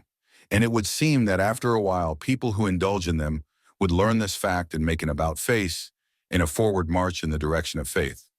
Faith is a brightly glowing light and lives within us. It has its source in the fountainhead of intuition. Its radiance is seen in the long shafts of splendor that lead one forever upward into the kingdom of the beautiful, the true, and the good. Is a pupil. If one does not have any faith, how does one get it? Master, one does not get faith. Every soul already has it. It has been yours forever. It is as much a part of you, of your divine being, as is your heart, your lungs, your mind. It is a gift as precious as life itself, and is born of life itself, forever innate in every living soul. It is true that some are less aware of faith than others through having neglected it, through having blighted it with doubts, fears, anxiety, etc. But the quality is still there, and by cultivation it will spring into fullness again. All that is required is this, that you exercise the faith that you already have for just a few weeks. Deliberately look for it. Insist on seeing it. Persist in using it. Is desire a divine impulse? Master, is desire a divine impulse? One hears this question asked in as many different forms, it seems, as there are humans. So frequently is it propounded and discussed, it seems to me that it will be helpful to answer it from Troward's standpoint. After you have studied and meditated upon it from his views, you will arrive at your own satisfactory conclusion. Pupil, I am glad that you have brought this up for us. I have often wished I knew just what God wanted me to do when I have been undecided about some move, perhaps a momentous decision. Master, the only way anyone can fully understand life's law of attraction is through seeing what it does under certain given conditions. In a tree it is growth, in an animal it is development, in all of nature it is evolution. From the lowest to the highest forms, all growth is prompted by the organized creature pushing forth in its own accomplishment. One cannot do otherwise than believe in the law of unfoldment, which is the hallowed desire of the all-originating life to see itself more and more fully manifested. Since we as humans are branches of the one and only tree of life, this fact is also true of us. Pupil, may I ask a question, please? Master, certainly anytime. Pupil, do you mean that all growth is a result of a desire for self-expression? That all evolution is within the great creative mind? Master, just so, and each of us is a direct result of that desire. Therefore, we should learn to trust our desires. There is but the one great desire, and practically all of our individual desires are reflections of that one. Man's desire, his real desire, is for good. No rational person would desire anything else for himself or another. Pupil, but many philosophies teach that we must conquer, must overcome, must rise above all desire in order to be perfected. How do you answer this? Master, I stand fast in what has already been said herein. I hold fast to the firm conviction that our desires are divine impulses, which stimulate us to growth and constant development. Without desires, we should be mere automatons, should have no wish to progress and grow. It is impossible for one to crush out all desires without ruining self, spirituality, physically, morally, and mentally. The desires, the longings we have are stimuli, are urges for expression from the holy citadel of God within ourselves. Pupil, is it true then that if we would draw into us any particular benefit, we have only to impress the desire for it firmly upon the subconscious phase of mind and hold it unwaveringly? Should we do this just as an impression of sound is made upon a phonograph disc before being reproduced? Should we do this knowing that said desire is instantly transmitted into the one great creative energy, which is always responsive, and that is sure to be manifested in our own physical world? Master, that is just what I mean. Let me give you another illustration.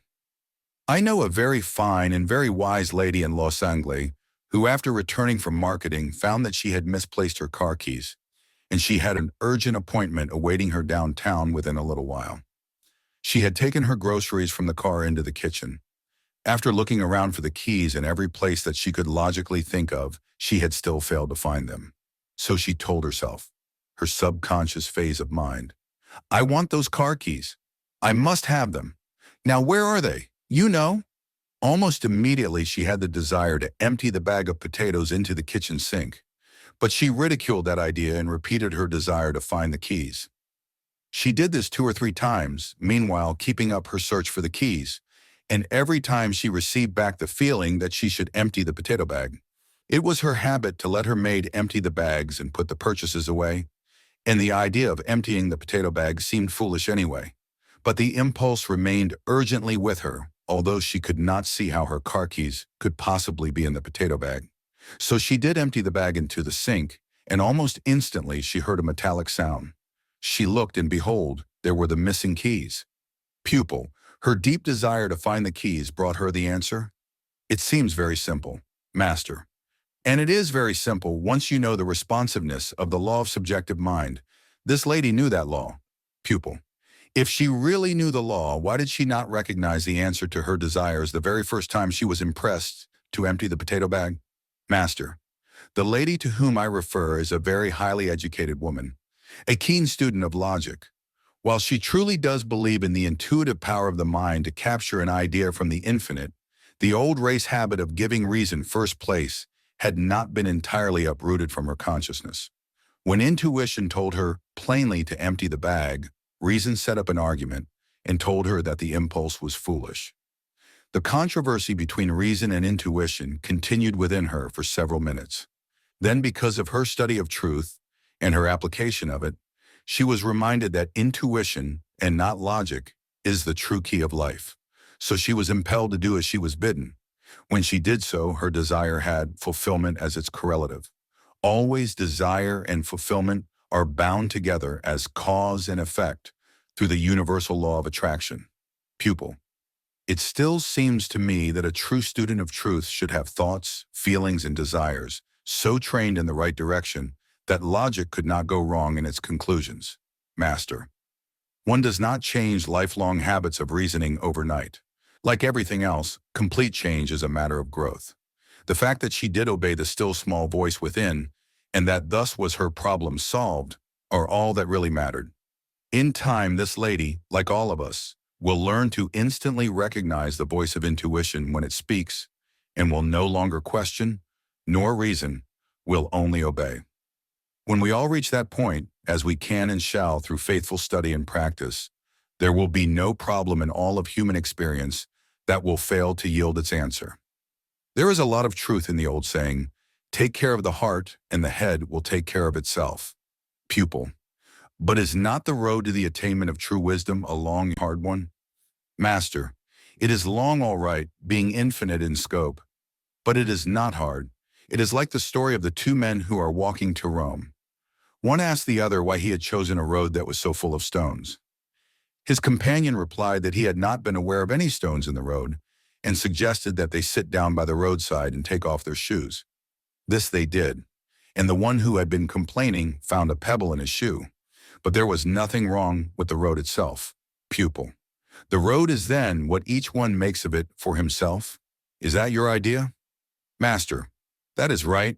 The broad highway of truth is, in fact, to me at least, the most interesting road in all of life.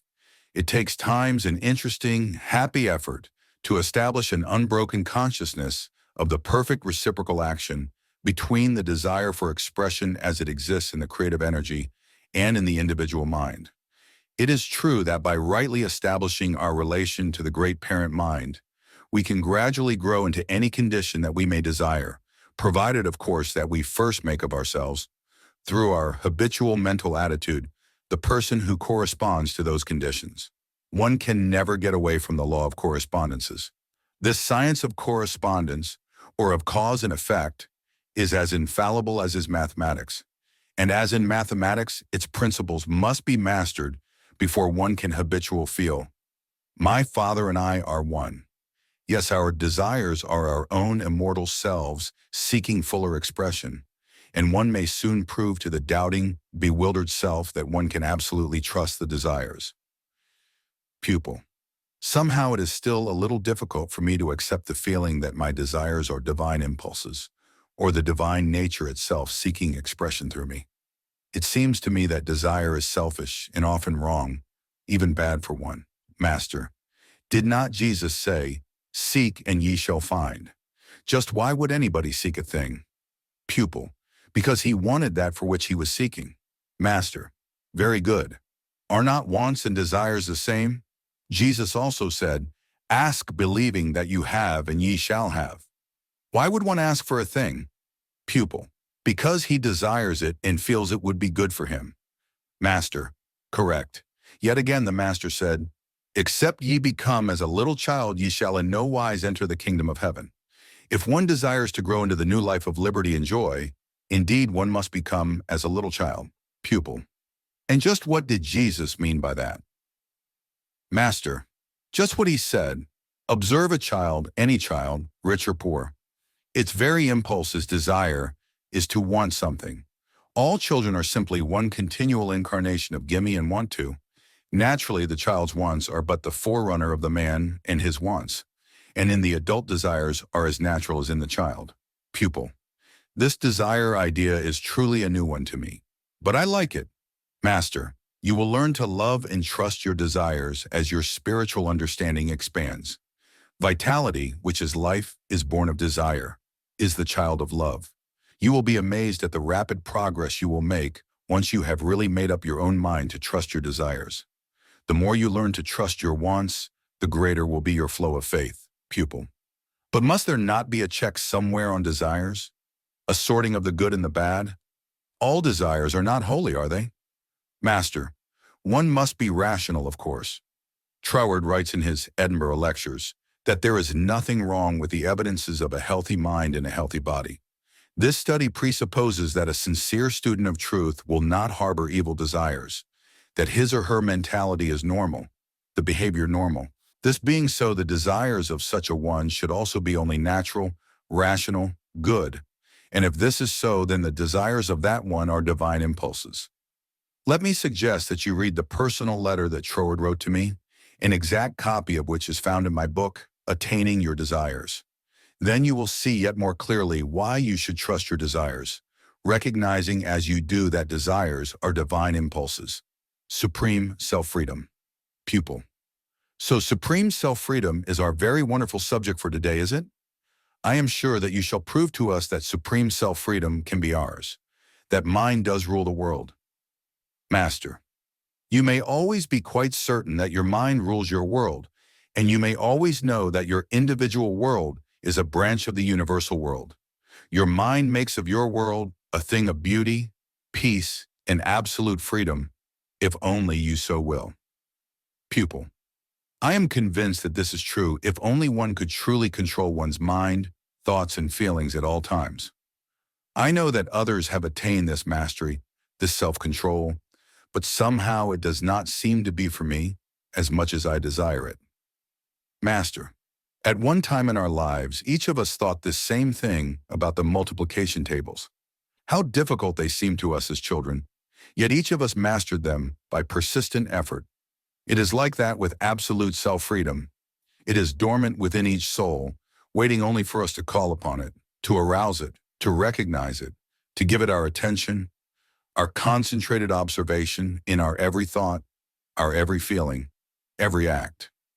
It is not difficult to have if we make it first in our lives, just as a great scientist puts his science before everything else. In theory, at least, all of us realize that we get only what we reach for and reach for steadily. Pupil. Is not Annette Kellerman, the great swimmer, an example of this? Was she not a cripple as a child and considered hopelessly crippled? Master. Yes, she was, but through insistent, persistent, determined, steady effort, she became the physically perfect woman, a model for the women of the world. Her science was the science of health, the science of physical beauty and perfection. There are many sciences, and each of us may select the one with which we are most in tune and pursue it to a dazzling goal. Named a pupil. But has not science boasted that it has disproved the Holy Bible? Okay, Master. It may be that some scientists make this boast, but it is not true. The fact of the matter is that science has confirmed the truth of the Bible. It might be said that science has written a new Bible for the thinking mind, merely by clarifying the old one. Science has made of the Bible the book supreme for those who are determined to live here and now. Science has proved that the word of life, of the Spirit, is a living word of power. Truly the heavens do declare the glory of God, and the firmament showeth his handiwork. In reading your Bible, always substitute the word subconscious mind for the word Lord. Try this faithfully for a while and see what an astonishing growth you will make. Try this with such passages as Isaiah 40:31, Mark 29:30, Luke 18:29, 30, and a host of others. Look about you. Look at the results achieved by those who have learned to love, to use, and to trust the mind. Strength, power, beauty, television, wire photography, microscope, telescope, spectroscope. All of these, yes, all things are results from the great creative energy whose progress, harmony, telephone, wireless, airplanes, chief attributes are these. 1. It is ever present, everywhere. 2. It is always amenable to suggestion. And 3. It is forever responsive. 4. It is eternally creative. This God energy, remember, manifests in the mind of man, in fact, is the mind of man. The 3 Bible references given above, and many others, teach us that if one puts the development of the divine spark within first, over all else, the divine in return will make that one first with it. Truly then, the best life has to give is the possession of that one. Pupil. Am I right in believing that the precious promises of the Bible all hinge upon our making intelligent decisions? Loving life, God, first in everything? And if I do as everything I may desire sure to be mine? Master, that is right if you make God first, if you really do make him first. That is to say, we should make it our first effort to know life's laws and to live them. T in this connection, please read over and over again. Or better still, memorize letter perfect. The 22nd chapter of Job, beginning at verse 21 and continuing to the end of the chapter. The promises given there, the power, the freedom, the plenty, are yours exactly as promised. If you will take the time, the effort to become acquainted with the loving parent power, which is always able and ever more than willing to do these things in you, through you. As you read, be sure to bear in mind constantly that the 21st verse is the key to all of the others that follow it. The gist of this whole passage in Job is this: we get out of life exactly what we put into it, plus much increase as interest on our faith. Some state this in a more homely way by saying that we get what we pay for and no more. Pupil. I have often wondered about this in connection with tithing. Is it true that tithing is a very old law which has the greatest power back of it? Master. Indeed, tithing is a law which has much power in it. I have tithed for 25 years, religiously so. The practice of tithing is a divine habit-forming virtue. People tithe because they recognize God and wish to develop their recognition and expectancy. Regular, systematic tithers are those who have formed the habit of counting their blessings. As a result, their blessings constantly increase. Did not Abraham give 1/10 of his all to Melchizedek as a token of acknowledgement that his successes were from God? And when Jesus sent his disciples forth into the cities of Israel, he expressly forbade them to take with them any money or provisions. Why? Because he wished the people of those cities to recognize God in his servants and to support them with their tithes. As St. Paul said, the people who receive spiritual instruction shall administer some of their good to him who gives the instruction.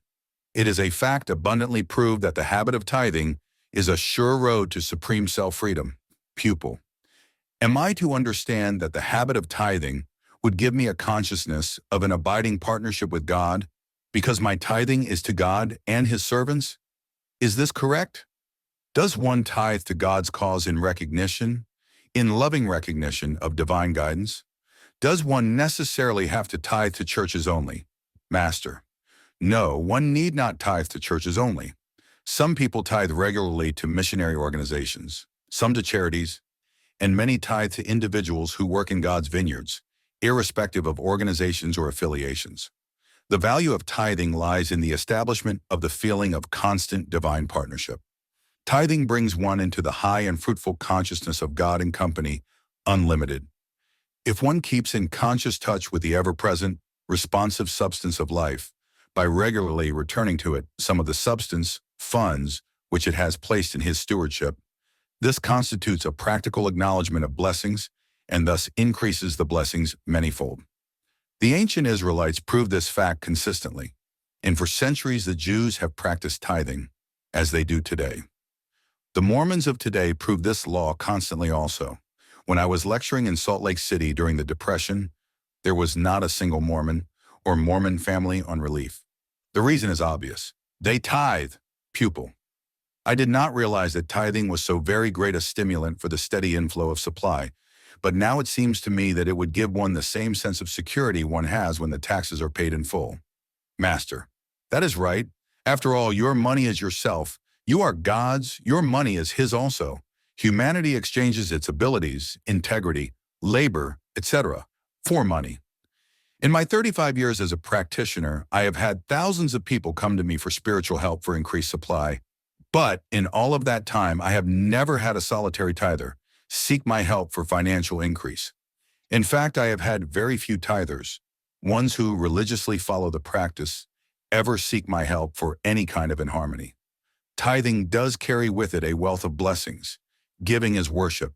If one really worships God and considers him one's best business partner, one acknowledges his help by giving to his cause first. The average person gives a mere pittance to God after they have paid everything else. That is not tithing in any sense. A tithe is not a tithe unless it is 10%. The tithe should be paid first from the gross profit, and it should be tendered in genuine love, thanksgiving and joy, if not in sheer abandon. Pupil. Is tithing required by the intelligent, creative power in life? Surely God does not need the money or lands or cattle. Master. Tithing is voluntary, yet it is required if one wishes a continual increase of blessings.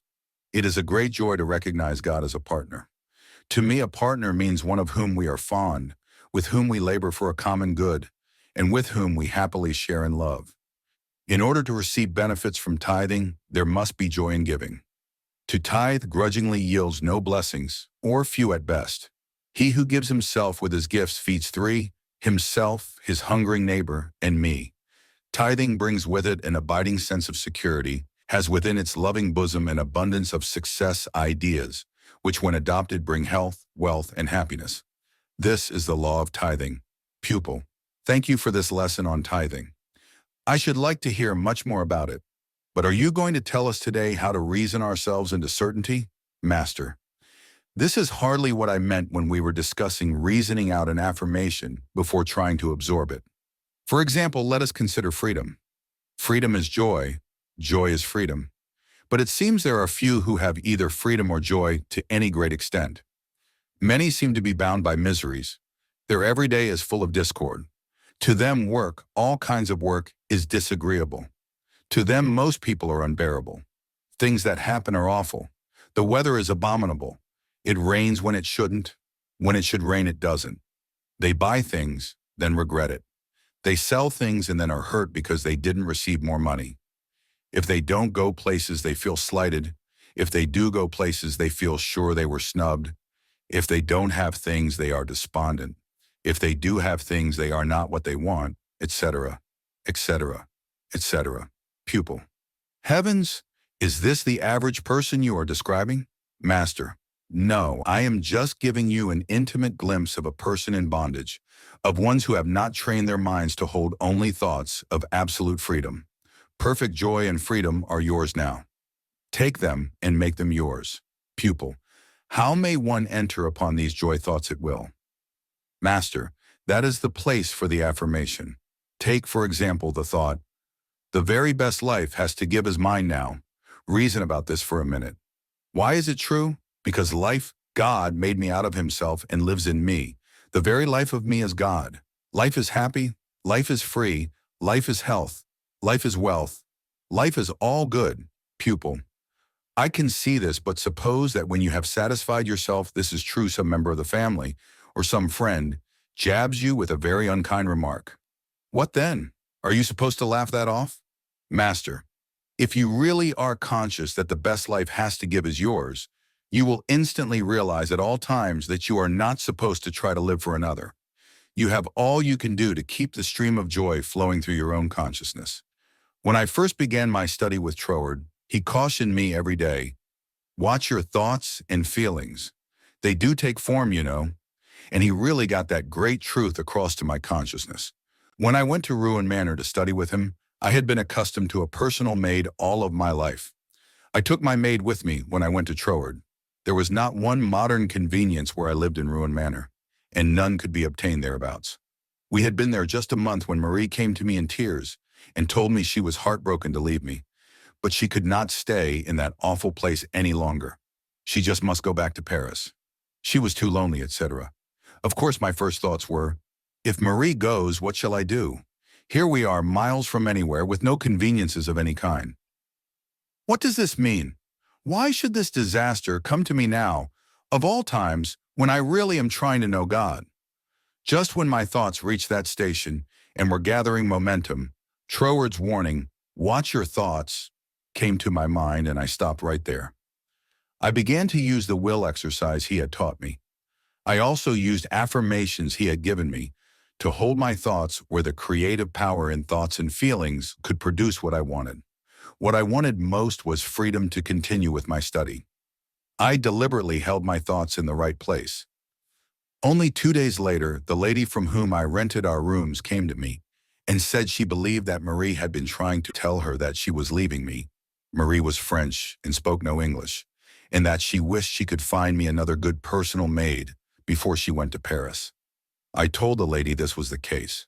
She said that her daughter was coming home from London in just a few days, that her daughter had worked there for several years as a good personal maid, and that she felt sure the girl would be happy to work for me in that capacity.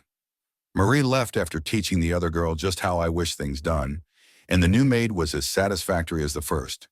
In this episode, I had my first good lesson in knowing that I must watch my thoughts, that they do become things. Pupil, you have said that your favorite affirmation is the Lord's Prayer. Please show us how you would reason this out in order to better understand it before using it, part of it at least. Master. Very well. The first two words of that prayer carry a tremendous power if they are thought over or spoken with much feeling. What does our Father suggest? Our Father, our very own Father. When you were a child, what was your idea of your Father? Your idea of him may have been exaggerated, but you believed him to be rich beyond all words, influential, kind, loving, good, always ready to give, to help, to comfort, to make you happy, and to see that you had everything that your little heart could desire. Then try to feel yourself as a child of God, with all the enthusiasm of a child. Know that you are so like him that he adores you, guides you, shields you, protects you, gives you everything he has to give in generous quantity, that you are, and that you have his all. Do this with the whole prayer. Think about it all, understand and assimilate it all, then use it all. If you will do your part, you will find that the Father principle in life is always responsive. Your objective quality of mind may not know what is best for you because it can only realize the objective and limited side of life. But the Father in you, he knows. Ask him, be guided by him. Your real desires are but reflections from him which shine through and register in your mind. Pupil, would it not be a good idea for us to frequently refer back to the lesson on desire, a divine impulse, when there is any confusion of mind about desires? Master, yes, that is recommended. In fact, I trust that you will frequently review all of the lessons of this course, and I devoutly wish that you would earnestly try to make God first in your heart and mind and soul and daily and hourly life. If you will, it will mean for you a life of supreme self-freedom, and truly you will make of yourself a reflection of God's own idea, who is the perfected you. To this end, I recommend the following, all of which I urge you to memorize. Letter perfect. I also urge you to use and yet again use these points and affirmations faithfully and regularly. Here they are, for daily, systematic, loving use. Your hourly efforts should be that of fully realizing your true place in the great plan of life. Just what is this true place for each individual? It is, as Troward taught me, the following three things. 1. Worship of God alone. 2. The absolute equality of all individuals. 3. Complete control of all else. Affirmations. 1. I am intelligent, loving spirit, living in creative love and power. In him do I live and move and have my whole being. 2. I am a specialized part of God's own self-manifestation. God is specialized in me.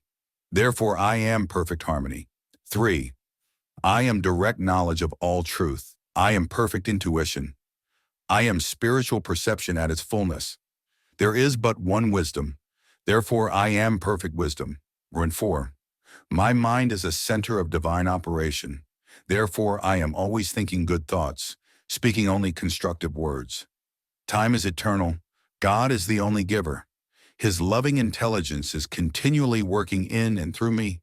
Hence, I am ever working correctly. I am thinking the right thoughts in the right way at the right time towards the right result. God's work in and through me is always well done. 5. I am specialized spirit. I am always receiving rich, powerful inspirations from the great, universal parent spirit. Divine intelligence is always thinking new, fresh, clear ideas through me, ones far beyond any I have ever known before. My prayers are the outflow of the great oversoul of the universe. They go forth in His name, and always they accomplish that for which I send them. God is glorifying Himself in and through me now. Exercises for health. 1. Breathing, bathing in short, easy, profitable exercises for health. Note, these exercises are given as a stimulant to your capacity, both mental and physical. Mind and body are one. When both body and mind are strong, happiness and success usually follow, especially if one adds to them mental and bodily efficiency. Correct breathing is one of nature's most powerful methods of building a powerful body, a perfect body. Let us begin now to breathe correctly and profitably. If these exercises are taken as intended, there will not be any strain. The first exercise is this. Upon arising in the morning, first drink 2 or 3 glasses of water. The effect will be better if you will take the water just as hot as you can bear to drink it, with the juice of 1/2 a lemon in it. Then stand erect or else lie flat on the floor. Exhale completely. Whether standing or lying on floor, bend knees slightly. As you exhale, contract both the chest and the diaphragm, pushing the latter out and down as far as possible without causing strain. Naturally, this will extend the abdomen. Then, without lifting your chest, pull abdomen in as far as you can. Then, without any attempt at correct breathing, push abdomen out and in rapidly at least 12 times. After you have mastered the above exercise for the abdomen and diaphragm, take the next exercise for not more than 2 minutes each time. This exercise is stand erect or lie flat on the back. Exhale completely, contracting chest. Then slowly inhale through the nostrils, trying not to allow chest to move. Let the diaphragm push the abdomen down, then hold the breath for 3 or 4 seconds. Exhale slowly. Then forget all about abdomen and diaphragm and inhale deeply, letting breath lift chest walls up and out to their fullest capacity. Hold breath a few seconds and exhale all the breath. If you will practice these 2 simple exercises each morning for 10 days, you will note a great improvement in physical condition and vitality. The head and mind will be clearer, and you will have a real zest for work. No doubt you know that the right kind of bath is a splendid nerve tonic, as well as a most important point in attaining physical and mental perfection. When bathing for cleanliness, the water should be of blood temperature, never hot or cold. After the cleansing bath, fill the wash basin with cold water. Scoop up 2 handfuls and apply to the forehead and rub up and down the face. Dip hands in cold water again and shake off all surplus water, then rub off balance behind the ears. Repeat process on back of neck. These things soothe and strengthen the nerves. 2. A certain way of relief for constipation is this. First, meditate on the perfect and harmonious action of life. In nature, one does not find either inaction or overaction. Think over how the life in your body regulates the flow of blood, the action of the muscles, both voluntary and involuntary, and how all of these things are done in perfect harmony. For a regulatory exercise in relieving constipation, the following is splendid. First, as soon as you arise in the morning, drink 2 glasses of hot water. Then stand or lie on the back on floor. Breathe deeply. As you inhale, extend the abdomen and contract it as you exhale, contracting it all you possibly can. Do this without letting chest rise at all. Do the exercise rapidly, vigorously, always inhaling through the nostrils and exhaling through the mouth. Take about 8 seconds for each complete breath. Do this for a minute or 2, then use another minute to recover normal breathing. A second exercise is recommended, and it is better if taken in connection with the one just given. It is this. Again, stand erect or lie on the back, preferably the latter. Draw first the right knee and then the left up to the chest as snug as possible.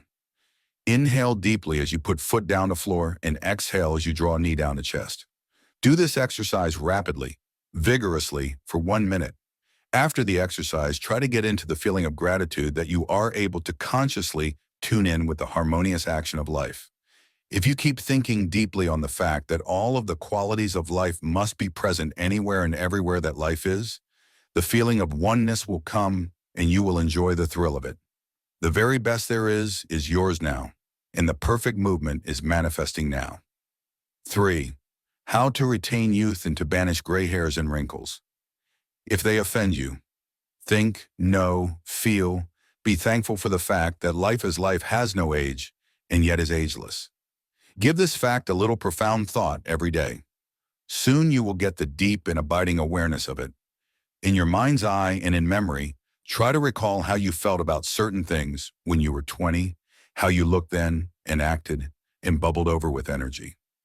Ask yourself if your point of view about life in general has changed radically, or if you have simply forgotten how to live life and love it as you did then. The emotions, the fine understanding, the zest for activity, as you had them in youth, have not glided off without leaving a trace in the development of your advancing years.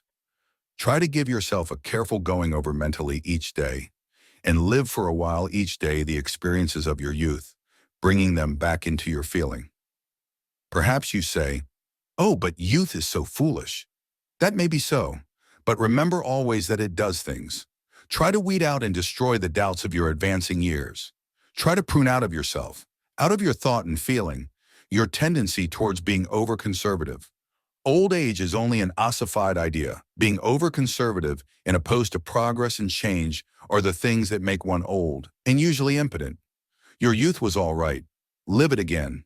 Live it in feeling, and keep the feeling bolstered temporarily by making mental pictures of your happy, cocksure self as you were at 20. See your face, figure, and hair as they were then. And each day do the following exercise for the banishment of gray hair.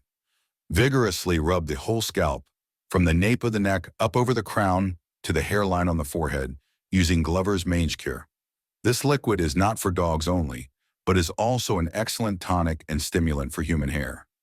Rub the liquid well into the scalp. The gray hair may fall out for a while after you have done this exercise faithfully for several days, but keep it up and new hair will come in with the natural color of the hair of your youth. Yes, mentally go back to 20 and balance its vitality with your present wisdom. Know with all of your heart and soul and all of your emotional self that life as life is manifesting in you in a particular way in order that it may find new avenues for expressing itself as the joy of living. Make an hourly effort to keep in your consciousness your joys only. Make them register. Deliberately be happy, and your body will respond to it in every way. It will also help, particularly for the ladies, to sit in front of the vanity a half hour each day, seeing yourself not as you are now, if aged, but as you were in youth. Do this with deep concentration, deepest feeling, affirming something like this: I am life, I am youth, eternal youth. The important thing, however, is to see yourself as youth, to feel youth, to know that you are youth. Soon you will find a decided improvement setting in. Thought is always creative. Soon you will look younger. Soon you will feel younger. Soon you will be younger. Not in years, of course, but years do not make aging. Some are old at 25, others are young at 80. It is flexibility of mind, a keen enjoyment of living, that make for elasticity of muscle and for youth. 4. A method of attracting money. Meditate on the riches of life as it really is. All that we can see or think of in nature shows us only abundance. Every growing thing is amply provided for. The grass and tress and other growing things do not know poverty. In the soil, in the air, in the sunshine, there is an abundance of nourishment for all. Think about this great fundamental truth because it applies to you also. Wherever you may be, whatever your station in life may be, the Creator of all life has just as amply provided for you as He has for the grass, the birds, all of nature. It is not His fault that all do not express or manifest this bounty. People are as poor, or will soon be as rich, as they accept for themselves in the consciousness. Everything that your individual nature may require has already been provided for you by the Creator. One has only to accept it, first in consciousness, then in fact. Your steady recognition of this fact forms a veritable magnet in the mind which will attract every requirement to you, not as money that will drop in your lap without effort, but as ideas, which when acted upon will yield an abundant harvest. Try this. Begin right now to take the time, 2 or 3 times daily, to focus your thought at the base of the brain. Spirit of God, into life. I am grateful to you for the abundance that is mine now. Any other good affirmation that may appeal to you, one that you compose for yourself perhaps, will do provided the use of it lifts your thought and feeling into certainty that abundance is yours now. The more completely you can flood your mind, your consciousness, with the recognition of life's abundance, for you as well as for all, the more quickly your thought and feeling will manifest in form. Rich ideas will come to you intuitively, particularly if you impress the riches that are yours now upon your mind just before going to sleep. Any good idea, if acted upon with wisdom and energy, will yield great abundance for anyone who apprehends it and works in faith towards its fulfillment. Ramon. 5. The value of sleep and a new method of inducing it. Sleep is nature's restorative for tired tissues and often is found to be the only effective refreshener of the body machine. The exact amount of sleep required varies with different individuals, much depending upon how fatigued a person is when retiring. If one feels the need of relaxation in sleep and yet cannot easily go to sleep, try the following method, which you may have read in my book, The Healing Power is Life. It is this. Sit nude on the edge of your bathtub, feet outside the tub. Take a fountain syringe and fill it with water that is blood warm, not hot. Place the end of the tube at nape of neck and let the warm water trickle down your spine until you begin to feel relaxed. Then go to bed quickly, comfortable, warm, and relaxed. Another aid towards relaxation, and relaxation, if complete, is sure to induce sleep in a weary person, is this. Lying in bed, on the back, deliberately send the message down to your toes firmly, relax. Continue sending the message until the toes do spread and relax. Then relax ankles in the same manner, also knees, then base of spine, and the spine itself to base of head, also hands and arms. As a rule, one will never get this far with the relaxation exercise. Almost invariably, one will slip off into deep, restful sleep before having consciously relaxed more than half the body. Upon awakening, if you feel recuperated, don't force yourself to remain in bed, whatever the hour. Get up and do something that you are interested in doing. Be sure the room you sleep in is always well ventilated. Almost all people breathe more deeply when sleeping than when awake, unless exercising quite freely. Do not eat a big meal just before retiring. If you will give this method of inducing sleep a fair trial, you will find it very effective in inducing refreshing sleep that will have a real recuperative value. How to live life and love it. Master, if you are anxious and uncertain about the future because of the fast-moving and extremely chaotic changes now going on all about you, here is a lesson that will help you find your true self and to stay at peace. Once we really find the true self, we are in tune with life as it is. Then we can live life and love it. Life really is glorious once one knows how to live it. Try to imagine for a few minutes that you know a secret which opens all of the closed doors of seeming limitation and that you can then step into a new world in which all is life and liberty. In order to enter this fair paradise of freedom, the mind must be trained to choose carefully the emotional trend of thinking. Pupil. Do you mean that only those who have developed their different mental faculties through study and practice of truth can enter this kingdom? Master. That is exactly what I mean, since thoughts alone are creative. Those who have learned the value of the trained will, imagination, intuition, and who live accordingly, can really feel secure. The tendency of thought, the habits of thought, determine with precision one's outward affairs. So as you start to travel this road which leads to absolute liberty in all things, it is necessary to leave behind all excess baggage, such as self-pity, intolerance, criticism, fear, despondency, feelings of superiority, and all other negative and destructive occupants of your mental house.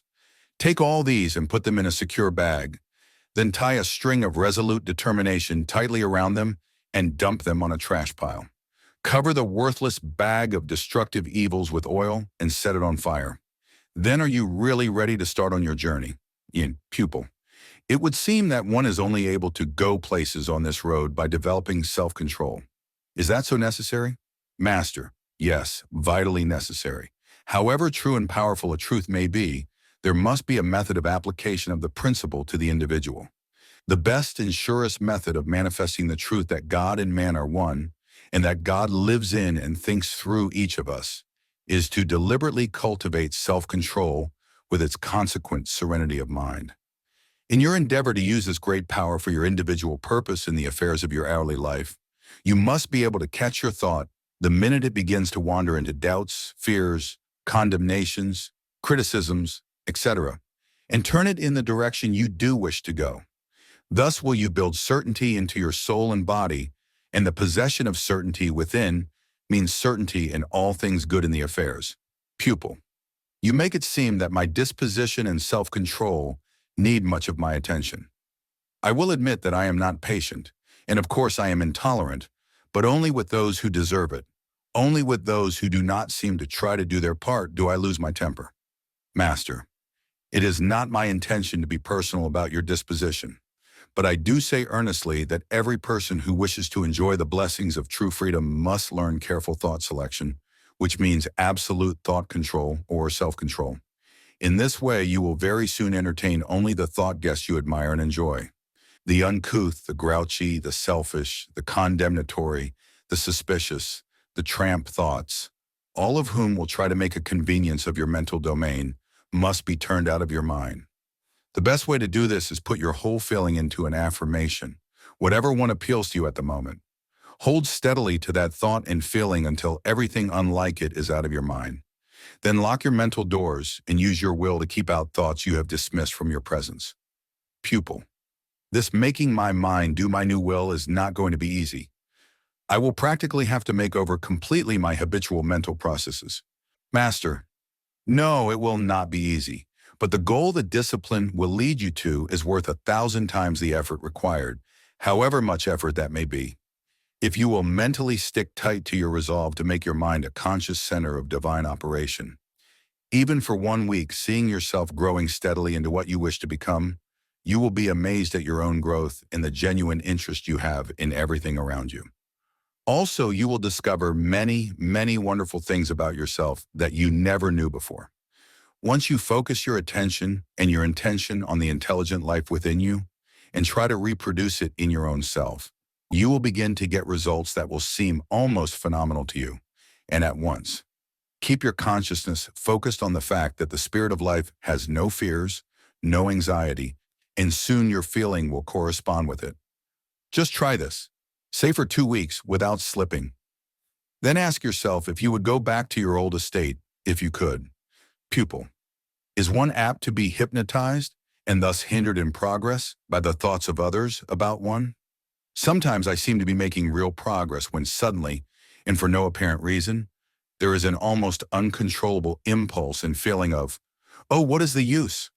I am like a ship without a rudder, trying to plow through some invisible and invincible force and getting nowhere fast, as the saying is.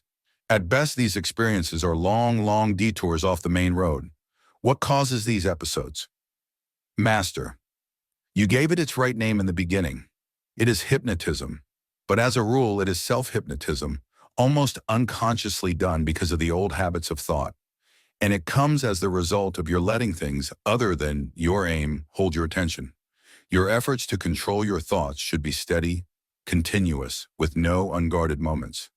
Mere spasmodic efforts, however strongly indulged in at the times of their occurrence to you, will never take you very far on the road to the new goal you have set. Before you study any further in these lessons, yes, right now, make up your mind positively that you are entering upon the study to win, and that you will make an earnest, steady, continuous effort to do so.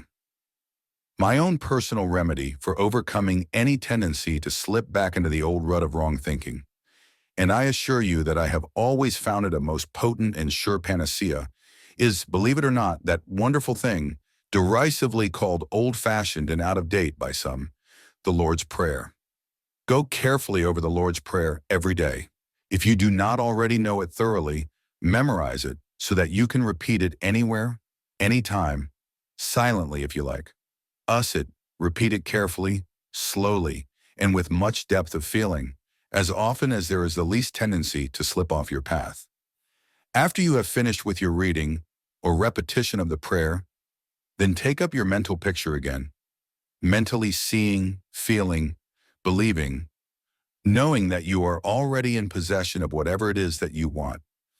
This is what Jesus meant when he said for us to always Ask believing that ye already have, and ye shall have. If you will do these things, very soon you will find that you are on the road to freedom and joy, and it will constantly grow easier for you to stay on the highway without so many detours. Pupil, just now I should like very much to have more money. In fact, I must have it. Do you mean that I can attract the money I need by living with the Lord's Prayer for, say, half an hour every morning and every night? Just precipitate the money right out of the very air? That seems incredible. Master, what you ask is incredible, and you are not getting my real meaning. The finest statement of the law of life ever uttered is, in my opinion, that wonderful, wonderful statement of Jesus. Namely, seek ye first the kingdom of God and his righteousness, right useness, and then all things will be added unto you. But please note that, first, you must seek the kingdom, must make an honest effort to make your mind a center of divine operation only, and for its own sake, and not from any ulterior motive. Then will all things be added unto you. What happens to you through the steady, persistent use of the Lord's Prayer, as we were discussing it, is this. With a constant change in your mental attitude as you progress, you are developing more and more strength and spiritual power. This self-mastery you are steadily developing is the growth of divine wisdom, power, and beauty within you. Naturally, then your whole outside world will gradually change to correspond to your new inside world because your most habitual thought takes outward form. Delightful changes will come into the circle of your individual world. Your thought and feeling will attract corresponding shapes, and you will feel much encouraged to go on and on and on into more and more joy and freedom. Imagination and intuition. Master, today we shall discuss that great power we call imagination. Pupil, may I ask just what imagination is? I have heard you often speak of it as our spiritual airplane and say that it wings us. But just what is it? Master, no mortal can possibly answer that question. With all of our scientific research, no one has found any rational clue as to the source of this great power outside of God or Spirit. Nor has anyone been able to determine how far the use of imagination is able to carry one. It is infinite. It is the mystery of mysteries, and it might be compared to electricity in this respect. Yet we know it does exist and that its power for good is inconceivable, if used constructively, correctly. What we should do is to inquire into its usefulness to us. Every normal person is equipped with it to some degree, and like the will, the imagination can be developed. If rightly understood and correctly used, it will perform seeming miracles. Pupil, but why do you call imagination the spiritual airplane? Master, because imagination, correctly used, can and will lift one, as if on wings, above and beyond all limitation, above one's low, narrow views of life, into a cloudless domain of true perspective. Imagination gives one clear vision of possibilities in your life, which you have never been able to see before. Then while you realize that it takes determination and effort to achieve success, you also know that you can, with the imagination, tap the source of unlimited possibilities and intelligent energy. In a flash, that mysterious, winged thing called imagination shows you where all the riches of life are to be found. Pupil, suppose one feels weak, obscure, poor, that you know your ideas are good, but that you lack the money or health to carry them into effect. What can imagination do about these things? Master, imagination will reveal that strength and power and means are to be found within your divine self, and that a better and better acquaintance with, and a more frequent use of, the God powers within is certain to lead to success on any line. Pupil, can imagination lift one to great spiritual heights, or does it pertain more to material success?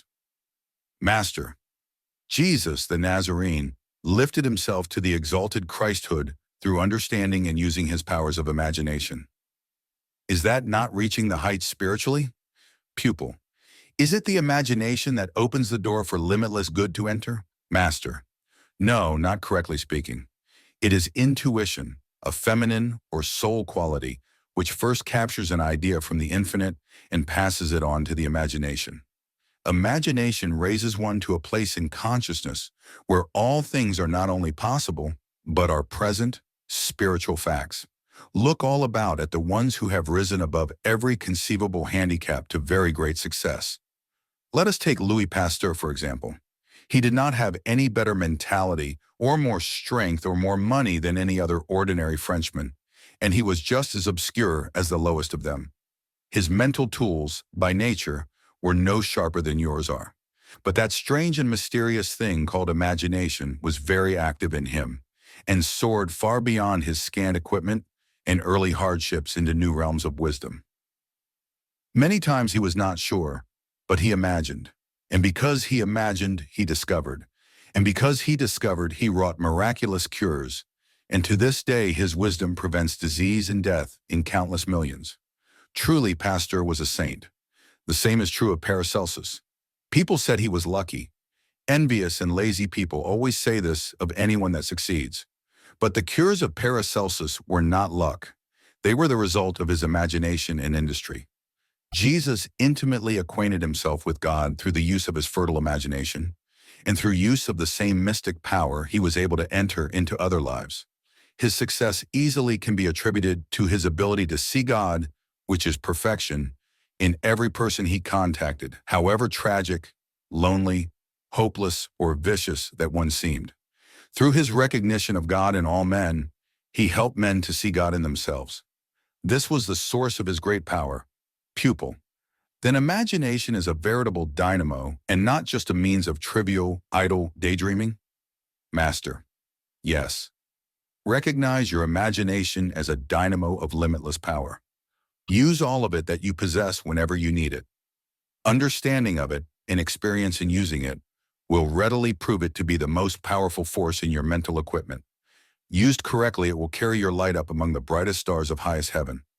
It is not enough to dream and idly desire, not any more than it is enough to start an airplane's motor, just to watch the propeller go round and round. You must fuel your imagination with knowledge and purpose. You must take your bearings and hold your course. Risks, hardships will be only still greater opportunities to use your imagination in your journey through the clouds. Pupil. All of this sounds very interesting and inspiring, but when I look about me and see the people who are succeeding, and who have so much more in life than I have, it is confusing. They do not seem to know or care a thing about God. How about that? Master, if I were you, I would try attending to my own knitting and start at once to develop my own power. Also, I would stop envying others their success. Pupil. Oh, I am not envying anybody anything. I simply do not understand. Master. It would help if you would try to avoid a tailspin of self-pity.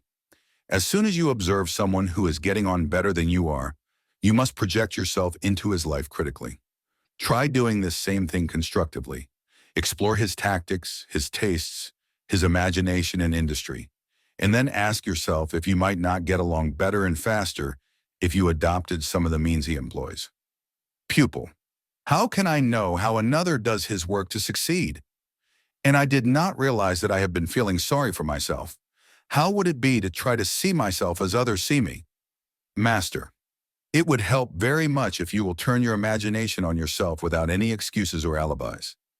Your imagination will show you your true self if you have the courage to use it and trust it, and let you intuition help you also. Husbands, wives, children. Children, how to bring them forth. If you wish them, home, husbands, wives, if you desire them. Pupil. It seems to me that many of my married friends would be perfectly happy if only children would come to them. It seems strange they cannot have any. Oh, Master. No, it is not strange. It is all according to law. Principle is not governed by precedent. Children are the result of knowing, feeling, living that law consciously or unconsciously. They are the birth of new ideas, something different. Every baby is a new idea, a new form in which life lives. Get into the habit of developing new ideas and you will find these very ideas taking the form of children. It need not matter what the new ideas are about so long as you fully develop them. Then mentally picture as many children as you would like to have. When about to give birth to the new idea and form, a baby, I would suggest the daily help of a really good mental science practitioner, also at the time of birth. With proper understanding, the birth of the child will be as natural as the spiritual idea which preceded the form. Pupil. All of this sounds very wonderful and convincing while I talk with you. At the risk of your thinking my mind is sieve, may I ask you to put all three steps, husband, home, children, into concise, separate form. Master. Very well. The idea of concentration is not a leaky one, and I shall be happy to present them in the order you name. But first, exactly what, does the word husband mean to you? What characteristics do you wish the husband to manifest? What should his disposition be in order to be in tune with yours? These are your very first steps along the way. Pupil. To me, husband symbolizes certain characteristics I would like to attract to myself from the masculine side of life, or quality of life, a type of man I admire. His main qualities should be, for me, understanding and love. With these two attributes well developed in both of us, I believe happiness would be certain to follow. Master. With love and understanding well developed in husband and wife, happiness is certain to follow. The one certain way to attract this type of husband is to develop love and understanding in yourself. It is a very great truth that like attracts like. So first think over carefully just the type of man you feel could be happy with you. Pupil.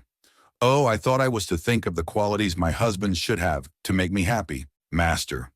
That method would help to develop self-centeredness, selfishness. But the other way is a reaching out to give what you have and has a very great attracting power. When you have determined the type of man whom you feel would be happy with you, then take for yourself an early morning hour and through reading and meditation, think yourself into the quality of life you wish to attract and hold the feeling. Herein lies the real value of holding your thought and feeling into place, just like plugging into the light socket when you want light. If you keep pulling the plug, you will not get much light.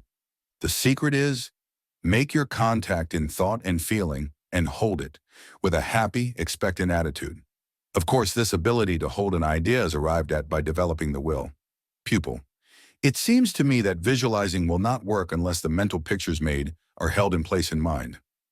Is that right? Master. That is exactly right. They must be held in place. Again, just like the electric contact for lights must be held in place if you are to benefit by the light, which will then stay on. Your magnet of thought and feeling draws from out of the whole universe such qualities as love, understanding, protection, provision, husband, children, whatever it is you have visualized. Pupil. It is like a postage stamp then. It only has value if it sticks. Am I right about this? That what I really am that I attract? Might this not be the meaning of Jesus' statement in Matthew 13:20 when he said, "For whomsoever hath to him shall be given, and he shall have more abundance. But whosoever hath not from him shall be taken away even that which he hath." When one really has a husband in feeling and mentally pictures him, one really does have that husband, and he is sure to appear in form as a human being. Is this not having more abundance? How slowly I grow. First I wanted my husband to have understanding. Now I see that he is understanding. Master. That is it. Every conceivable thing that the human mind and heart can desire is already in existence. Like the electricity, it has always been there. And as soon as one realizes it and tunes the desire in with that quality of life, which it is the current begins to flow in that direction. Then one has real abundance through continually having the recognition that whatsoever he may want, he already has it. Pupil. Is the process the same if one wants several children? Master. Yes, fundamentally it is the same. If we wish to manifest our new ideas of life in the form of children, it is necessary to make the desire known to God, the great, ever-present, formative, responsive, creative, intelligent power. It being responsive and creative, it manifests in form as children. Pupil. Just what should one first begin to think and feel? Master. First, let us suppose that your desire for children is in perfect accord with the divine plan to bring into earth existence a continual advancement of the human race. So your idea of the new birth is that you may be a means or a channel through which the all-creating principle of intelligent, beautiful, perfect life may reproduce itself in a new form, one capable of recognizing itself as an individualized action of pure spirit. Then by reading good articles or books or by meditating on an affirmation that appeals to you, you tune your thought and feeling in with the very highest rate of vibration. Stay with the thought and feeling until you are certain that you have made your contact with the divine intelligence, just as you are certain that you shall turn on the light when you plug into a light socket. Under the latter circumstance, that the contact is made because the room is flooded with light. And in the mental instance, your contact is made because your whole feeling is flooded with certainty and a sense of security in God's love and power as they manifest in and through you. Pupil. It seems to me that one would have to keep constantly in mind the thought of begetting perfect ideas relative to every act. Master. Jesus said, "Watch and pray lest you enter into temptation." You feel towards God, life in the same way your child feels toward you. If you obey the laws of life because you love your father, life, your child will do the same. Pupil. Is it necessary that both father and mother should desire the children? Should they take their meditations together? Should they discuss the hope of children? Master. If both father and mother desire children, the new idea will be a more perfect idea of God. It is not necessary to take the meditations together. In fact, I personally prefer to have all of my meditations alone. And it seems to me the less one discusses a desire with anyone, the more quickly and perfectly the desire manifests. If one talks about a thing, usually it is put in the future and is rarely discussed as a present fact. Hence, the manifestation is delayed indefinitely because of the habit of looking upon it as a future manifestation, as something that will be rather than something that is. Pupil. How is this for a method of bringing children of your own into one's personal life? First, study and think over the fundamental law of life as always giving expression to its highest ideals and ideas in human form.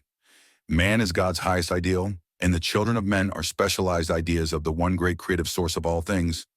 Are not our children the results of God's ideas of giving birth to our highest desires? Master, you have the right idea. Try to really feel that God, life, love, wisdom is giving birth to a particular idea through you. Plant that idea, that thought seed, in the garden of your individual subconscious mind.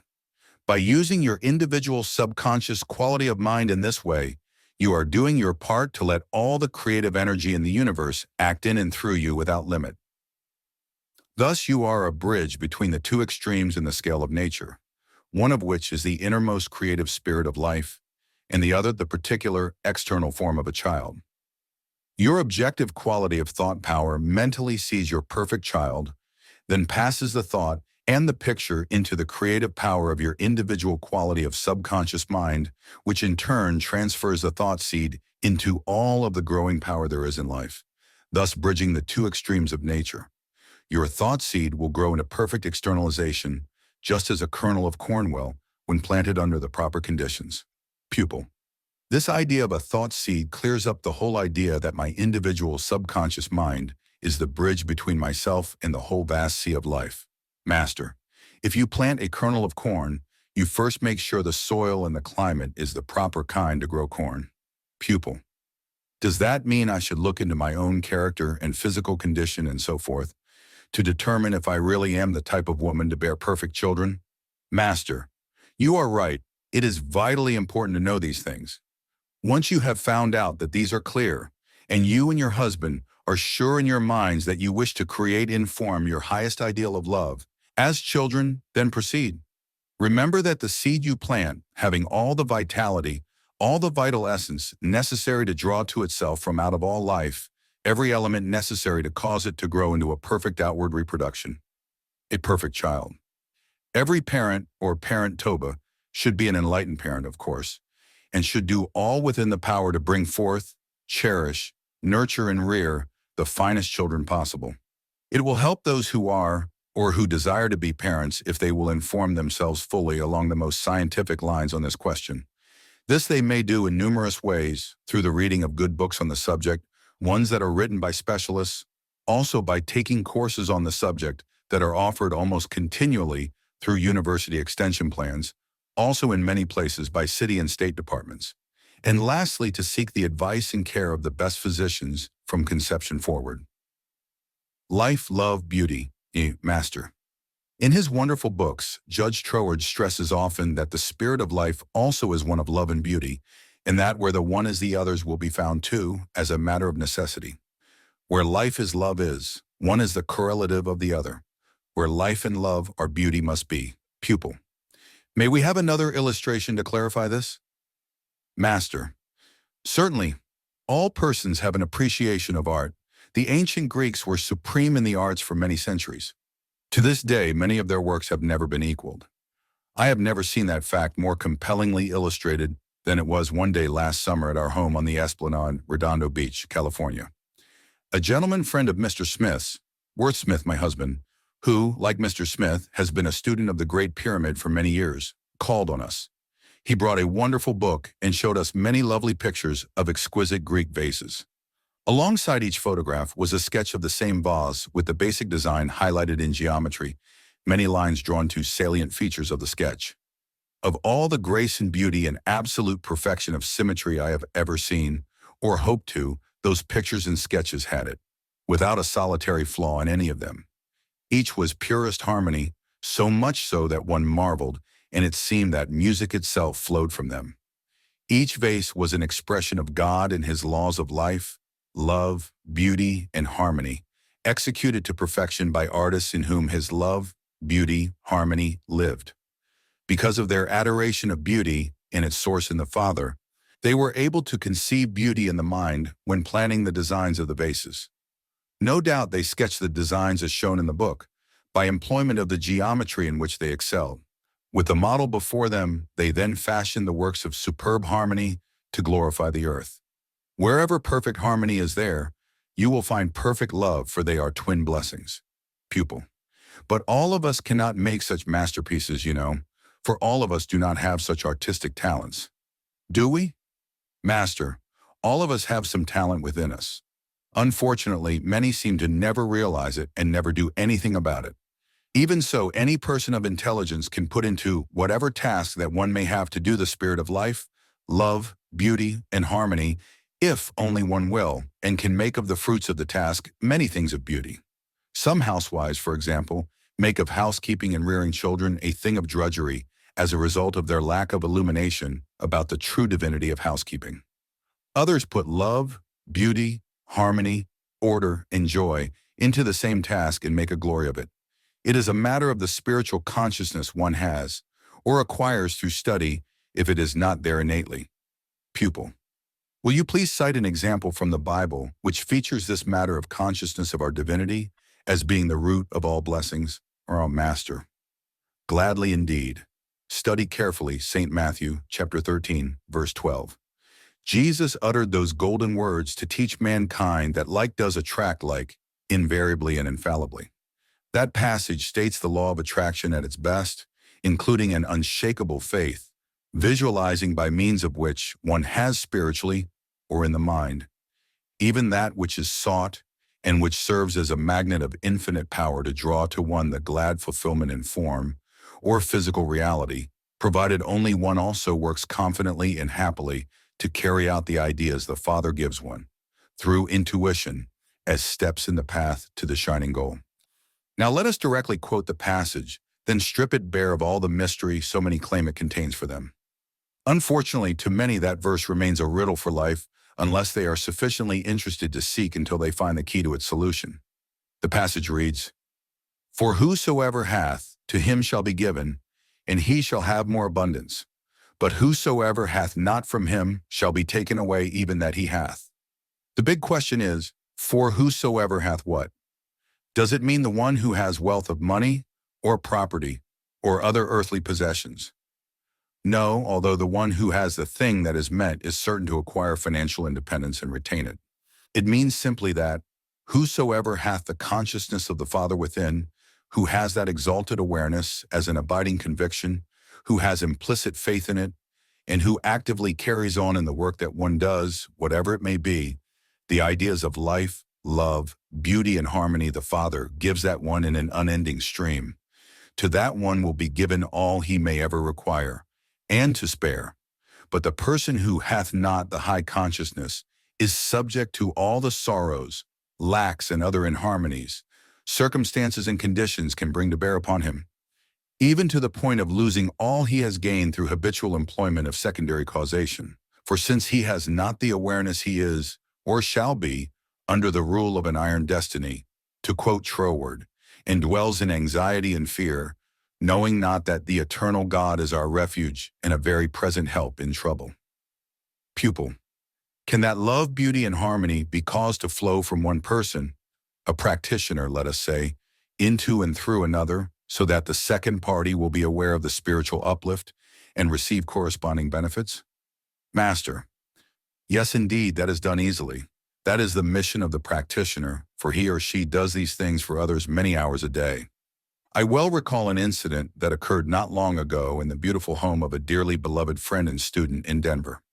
I was sitting with her privately in her lovely living room, holding her left hand in my right, thus completing a circuit exactly as an electric circuit is made. Positive pole in contact with the negative pole. With my mind, I made contact with the love, beauty, and harmony the Spirit is. From the universal spirit of life, those qualities flowed into me, and through me into my dear friend, and through her back into the universal. For minutes, we kept the contact, and both of us were aware of the surge of tremendous power flowing through us. I have this friend's kind permission to mention her name. She is Grace N. Northcutt. It is she whose gracious generosity accounts for the new edition of this book you are now reading. Pupil. Then it is true that as one makes of it a habit to consciously recognize God in one's daily, hourly, even minute-by-minute living, in that degree one will get good results? Master. Yes, the correspondence is exact. As we apply the laws of electricity, we are certain to get results that correspond to those laws only. It is folly to apply one set of creative laws to a problem and expect to get results that correspond to a different code. So it is that if we set in motion through concentrated and consecrated thinking, the laws of harmony, then only harmony will manifest in and through us and in our affairs.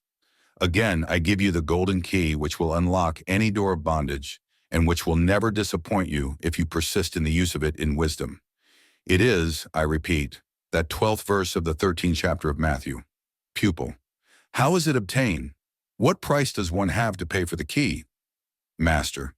The price is given in the 15th chapter of John and is, as Jesus said, abide in me. That will put you in an entirely new relationship to your Father and to your environment, will open up many new possibilities hitherto undreamed of, all by an orderly sequence of creative laws that result from your new mental attitude. Thought is the energy by which the law of attraction is brought into operation. It is by thought that we keep the sap of life flowing from the trunk into the branches. The statement Jesus made in Matthew 13:12 is so important that he made it repeatedly, worded a bit differently, yet containing the selfsame law he expressed therein. Pupil. May we have a schedule and some affirmations for daily use? If we have one before us, in print, it should help a lot, it seems to me, in our follow-through. Master. First, I shall give you 2 affirmations I have found very effective and powerful when consistently used with profound feeling. 1. Father, I thank thee for the conscious knowledge that all my good comes from thee only, and that I no longer look to man as the source of my supply. 2. God is my ever-present supply, and large sums of money come to me quickly, under grace and in perfect ways, so to bountifully supply my every need and to spare. Moreover, a careful study of these 3 references will be a great aid. That is, Mark 5:36 and 9:23, John 20:29. Lastly, I am happy to give you an excellent routine for daily use that Troward himself gave to me.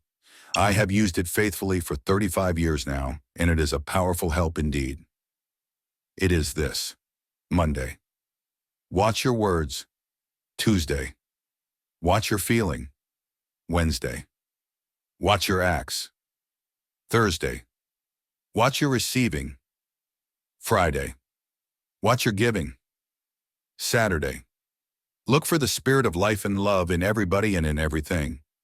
Sunday. Let the Lord's Prayer abide with you continually.